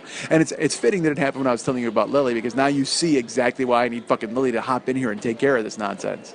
If you'd like to write Lily a personal note and find out how sick she is of doing exactly what you just heard and removing it from the show, or listening to it and hearing it and getting it out of the fucking show, go ahead and write her at Lily@burlesque411.com. That's Lily, Lili, at burlesque411.com.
I want to remind you folks about the Monday Night Teas every Monday night at the 3 clubs on Vine at Santa Monica, and now I'm the obnoxious business traveler who's talking into his phone. Yes, that's right, we have moved on. We're at gate G3. We were in the K's. We got off in the K's. Well, we didn't get off in the K's. That sounds a little weird. We were unloaded in the K's. Oh, that also sounds weird. We deplaned in the, and there we go, we deplaned in the K's. But we are departing from the G's. So we had to walk all the way across the airport, and in doing so, I stopped at Rick Bayless's Frontera Grill, and I got myself a cucumber lime agua fresca. It is super delicious. But in the also interval, I was walking and looking for somewhere to record that would be quiet, and I did not find anywhere. There was nowhere to go and nowhere to be quiet or alone. You would think that an airport at 6 o'clock in the morning would be a little more deserted. At least there'd be pockets of places where I could sit. I guess that, the first one was, but all of a sudden people started getting off of the goddamn plane. But now we are here at gate G3, and there are actually people sitting around, and these people are looking at me because I am talking into a phone like a dork. Want to remind you guys about the Monday Night Teas every Monday night at the 3 Clubs on Vine at Santa Monica. Last night was the show. I was not there. It was the Madonna show. I hope it went very well. I'm sure it went fantastically. I have not spoken to Lily just yet. I have to send her these phone wraparounds and hope that she can use them. If she can't use them, I'm just going to put them on Facebook and you'll hear them there.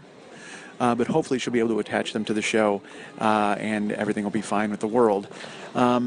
Remember to go to brownpapertickets.com for all of the tickets for the upcoming shows at the Monday Night Teas. Remember, go to facebook.com/Monday Night Teas and be the friend there. Go ahead and sign up and get all the photos and all of the stories and all the news about the upcoming shows and all the photos of the past shows. You will enjoy that, I'm sure. This guy, there's someone who keeps looking at me. He keeps turning around and looking, even though he has like a phone in his hand, and he was playing it with no headphones. Earlier, he was playing like he was watching videos and playing them with no headphones, like of election stuff, which is, oh my god, hold on, what was that? All right, never, just a door slamming. So this dude, he's got a fucking Android, and he was playing like election bullshit CNN videos out loud with no headphones, and now he's looking at me like I'm a psycho talking into a phone. And look, maybe I am a psycho talking into a phone, but earlier he was inconveniencing everybody with his Wolf Blitzer nonsense. So go to brownpapertickets.com, as I've mentioned. Go to facebook.com/Monday Night Teas. Buy tickets, look at photos, enjoy shows, all sorts of great shows. Come into town. You can actually hear airport stuff happening. A wheelchair has come behind me. I don't know if that's for me to take me away. Perhaps, you know what? I'm going to say this. They're coming to take me away. Ha-ha. Hee-hee. Ho-ho. To the funny farm, to the happy home, where life is beautiful all the time. And I'll be happy to see those young men in their clean white coats. And they're coming to take me away. Ha-ha. I actually know the words to that because of a fucking commercial. Like, I don't know if I've ever heard that whole song, but I know the words to it because of a goddamn commercial from when I was a kid. Hold on, we got a walkie-talkie. We got a man down. We got a man down in the G's. And that door just keeps slamming. That's fun. So again, please remember that you can go ahead and get the Brown Paper Tickets information and all that cool stuff. Okay? Okay. Go to MikeSchmidtComedy.com and go to the Joe Business page. We got all sorts of cool stuff there. We've got your dirt shirts. That guy turned around when I did that. We've got tweaked audio stuff, of course. We've got artwork for the show that you can go ahead and pick up. We've got year 1, year 2, year 3, year 4, year 5, and year 6 of this show available individually or together as the Reservoir Schmidt Dogs box set. You can donate to the show. Upper left-hand corner of every page, there's a little Schmitty. Pocket out, click on him, and give us just a solid sum, a standalone sum. Or you can go ahead and donate monthly, $2 a month, $10 a month, $25 a month, $5 a month, whatever you choose to do. I will be happy to accept it, and I will smile every time it shows up. Thank you so much. Please also remember that there's the Amazon page. Now, this is tricky because I said I would be reading. If you go to the Joe Business page, you can click on an Amazon banner, and it goes to our Amazon store, and then you click through to Amazon, and anything you buy we get credit for, which is really cool of you, and thank you so much. However, I have to tell you that I've been saying, hold on, walkie-talkie, I was going to, I think I may have said to you that I was going to read stuff that people buy on the air here, and because people are really cool and they're buying things on Amazon, and that's great. But I'm talking into my phone now. I don't know if I can go and check. I'll try it. You know what? I'm going to try it. If this has to be stitched together, then it has to be stitched together. I'm going to try to go to my mail. Hold on, we're doing this. That may have frozen the... Well, no, we're still recording. I think we're still recording. So we're going to the mail, and I'm going to pull up people have gone ahead and purchased stuff and sent me email. Like, let's see. Let's find this. There was someone. Who was it? First of all, I'd like to thank our friend Kevin Davis. Kevin Davis sent a donation to the show, and he said it was because he was, he listened to all of year 6 for free, and then he paid for it after the fact. He was like, yeah, dude, I listened to it, so I'm going to pay for it. So I thought that was really nice of Kevin Davis. Thank you, Kevin. And hold on, we're looking. There's somebody. Oh, you know what? Let's go with this one. It's our friend Derek. Derek purchased the entire Adam West Batman series Blu-ray through my Amazon link. And he says every time he hears the Batgirl theme, he will hear it. He will hear me in his head or see me in his head. Oh, I don't want to. Don't do that. Hear the Batgirl theme and see Batgirl in your head. Where does she come from? Where does she go? That's what I have to ask. So thank you, Derek. That's pretty cool. Is there anybody? I think there was one other person here that I was going to read out loud who went ahead and bought something for Amazon. I'm actually freaking out. Hold on, I can't. Oh, you know, I forgot our friend Casey Murphy. I was going to read his spreadsheet. Let's open this really quick. This is by the way, this is petering out here at the end. Let's just find one last thing to read. He bought. You don't have to be Jewish. When you're in love, the whole world is Jewish. And he purchased that. And if you don't know what that is, it is a glue gun. It's the weirdest name for a glue gun I've ever heard in my life, but it is a glue gun because Casey's very handy, and he wants to go ahead and use a glue gun with the longest, weirdest name in the world. Hold on, I'm trying to return to recording. Can I do that? Let's go. Yeah, we're still rolling. All right, good. That's good news. So if you go to MikeSchmidtComedy.com, go to the Amazon page, buy some stuff, send me your spreadsheet. Send me your Jewish glue guns, and I will talk about them on the air, and I will tell everybody that you've made this purchase. Thank you so much for stepping up, Derek Leitner and KC, and people I mentioned last week, and everyone who has gone ahead and done that. You are really cool and always appreciated. And donations to the show, all of that stuff is super cool. You know, it dawns on me now that I did not tell you about what happened on Air Bananas. I had to fly in, and I took a red eye. And there's a certain plane that I found out a trick, and I don't want to give it away because if you're flying on the flight with me, you'll steal it from me. But what the fuck, I'll just tell you. There's one plane that if you book 16 by the window, 16F, 16E is blocked off for some reason on certain planes. When I talk to the American guy, he's like, always book 16F because the seat's blocked. It's just the way to go, and they'll be able to be sitting next to you. It's kind of a guarantee. And I thought that was awesome. So I booked 16F, and I sat down in the airport today, and I sat next to a dude. It was crowded, and it was a full flight, and I'm like, it doesn't matter to me because nobody's going to be fucking sitting next to me. I sat down next to a dude, and he was sucking on a lozenge in a way that made it sound, it was like there was going to be treasure in the center of it. He was slurping on it, and I don't know if he was trying to stay healthy. Like, I don't know if it was that kind of lozenge or if it was just like a hard candy, but it was something in his mouth, and he was sucking on it like he was fucking Seika trying to get a job. I mean, it was fucking incredible. He was like, it was like Lexi Bell or something. I'm like, what are you doing, man? And making obscene, like, horrible noises and stuff. And like, I mean, because that's why I don't mind doing this right now in the airport. I don't mind talking into my phone and having people wheel their fucking heads around and look at me and think I'm strange, because I heard a guy sucking a lozenge as if it was like a root beer barrel cock. I mean, he was going off on this fucking thing like Gianna Michaels. It was crazy. Like, he couldn't wait to get what was in the center. He was the Mr. Owl of LAX. So I was there, and I'm sitting next to him, and I'm like, well, the good news is I'm sitting next to this guy now, but I don't have to sit next to anybody on the fucking plane, so I can tolerate this now, right? Right. So I'm, of course, as you know, an American Airlines Gold Level flyer, and I'm able to board before anybody else, other than the Executive Platinums with their noses in the air. But I go ahead and I get on the plane, and I walk down to 16, and there's a 16F certainly waiting for me to plop down inside of it, but there's also a 16E waiting for someone to sit down. I'm like, what the fuck, dude? I talked straight to the American guy at the Advantage desk. He knows I'm a Gold Level flyer. He wouldn't lie to me. He told me the 16s were fucking, the 16E would be blocked off. What the hell? What the hell? I say.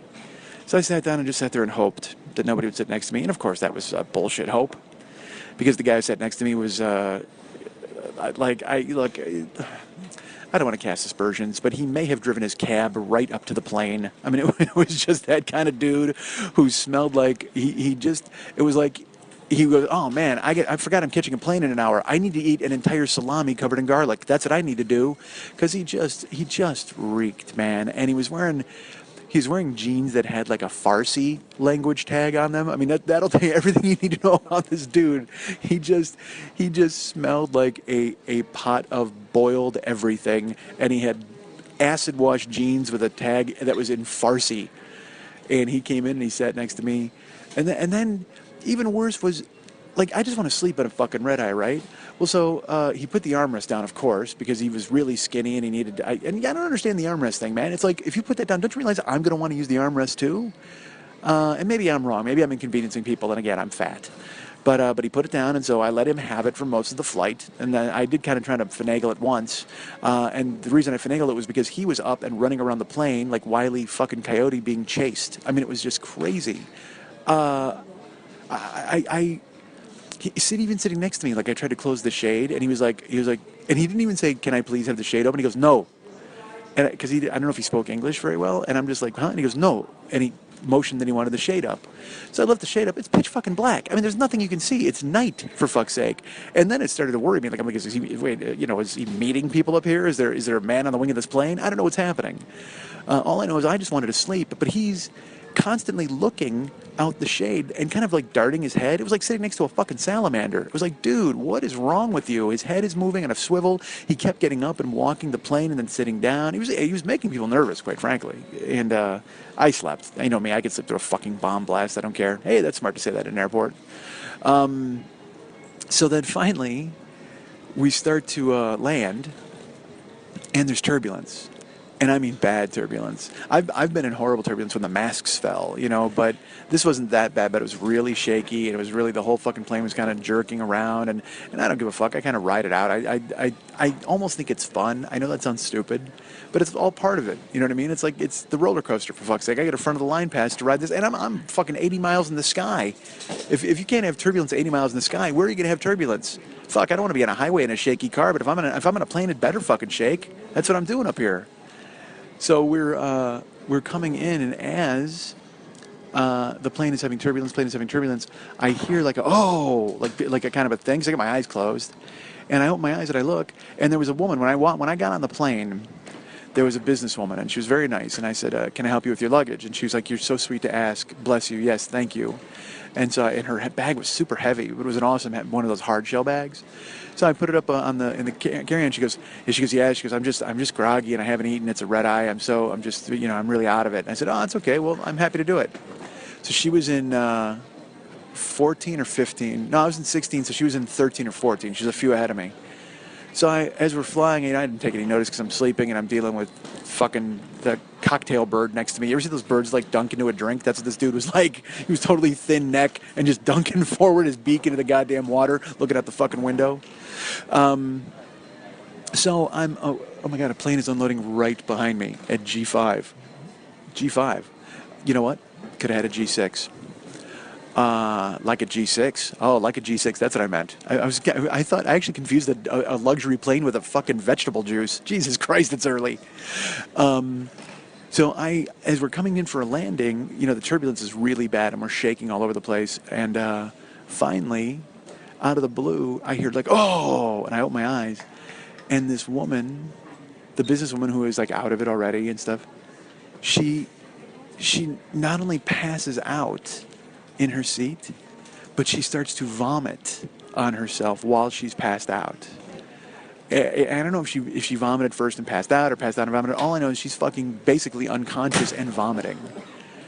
And you heard somebody was very upset about that revelation. They slammed the door and got the fuck out of this airport. They're gone. They're on the tarmac walking, hitchhiking like the Hulk. The slow Hulk music is playing. They slammed the door behind them.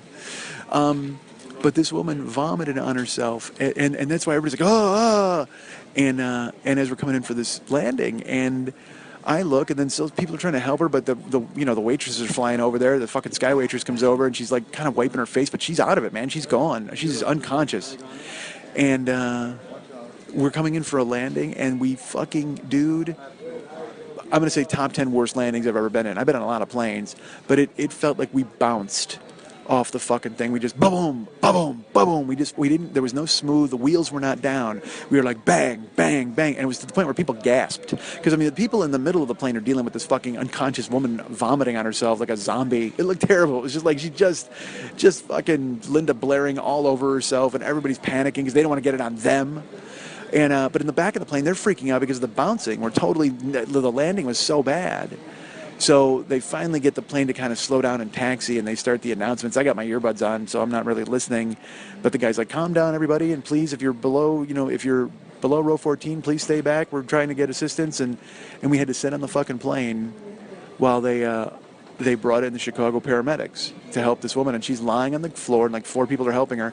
And here's the thing, the fucking sky waitress comes over, and she says, hey, do me a favor, all you people who are helping us. She goes, give us your business card and your name and address on the way out, and we'll tell American you helped us, and maybe they'll give you something good. And she kind of like winks, and I'm like, you're standing in a pool of businesswoman vomit. What are you winking about? Nobody's happy about this fucking situation. I don't give a fuck what reward they gave me. It's not going to be worth the hell I went through as I'm cradling this woman's head in my lap, and she's got vomit all over her goddamn shirt.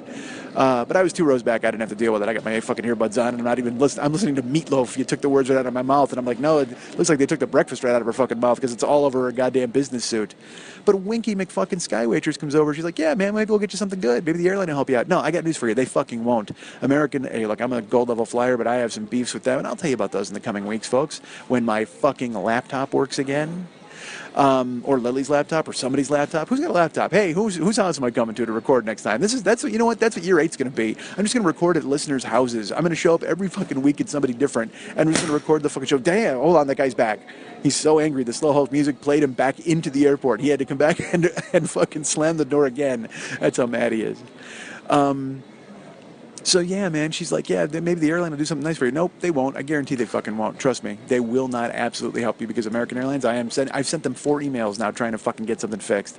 It is ridiculous. I don't know what the fuck I'm gonna do, but I do know that this woman was laying in her own vomit, and they were trying to get her out. And so the Chicago paramedics come in, and here's my favorite part. They're like, oh, don't worry, the paramedics are on their way.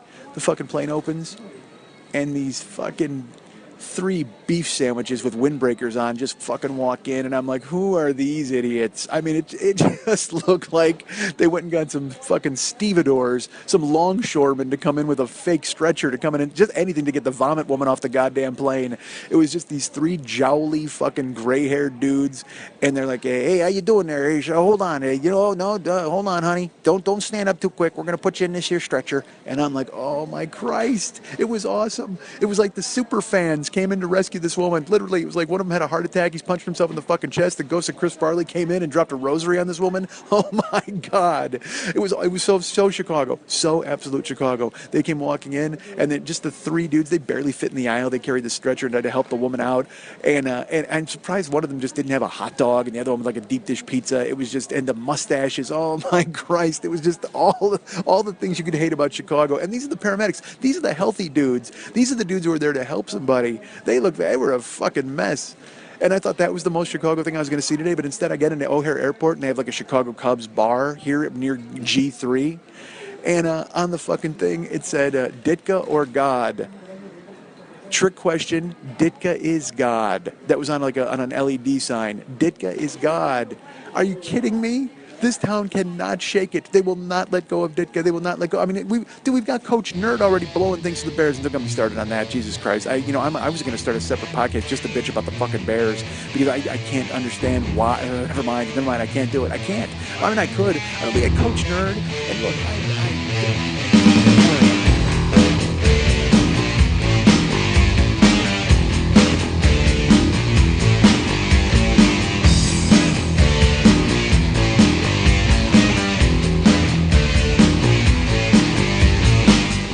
literally, this show starts as a tiny snowball, and at the end, the hundreds are dead at the bottom of a ravine. I mean, I get that. Believe me, if there's any show in the history of the world that does not need to be transcribed for posterity, it's this one. I like when nobody can see the seams. I like when I'm able to kind of just, fly with the bees wherever. When I have to actually stop the bees and ask for directions, that's not fun. I just like unleashing the bees, but when the bees have to stop in mid-flight and we all have to kind of look at each other and bust out a fucking map, that's not fun at all. I want to saddle up these bees and ride, goddammit!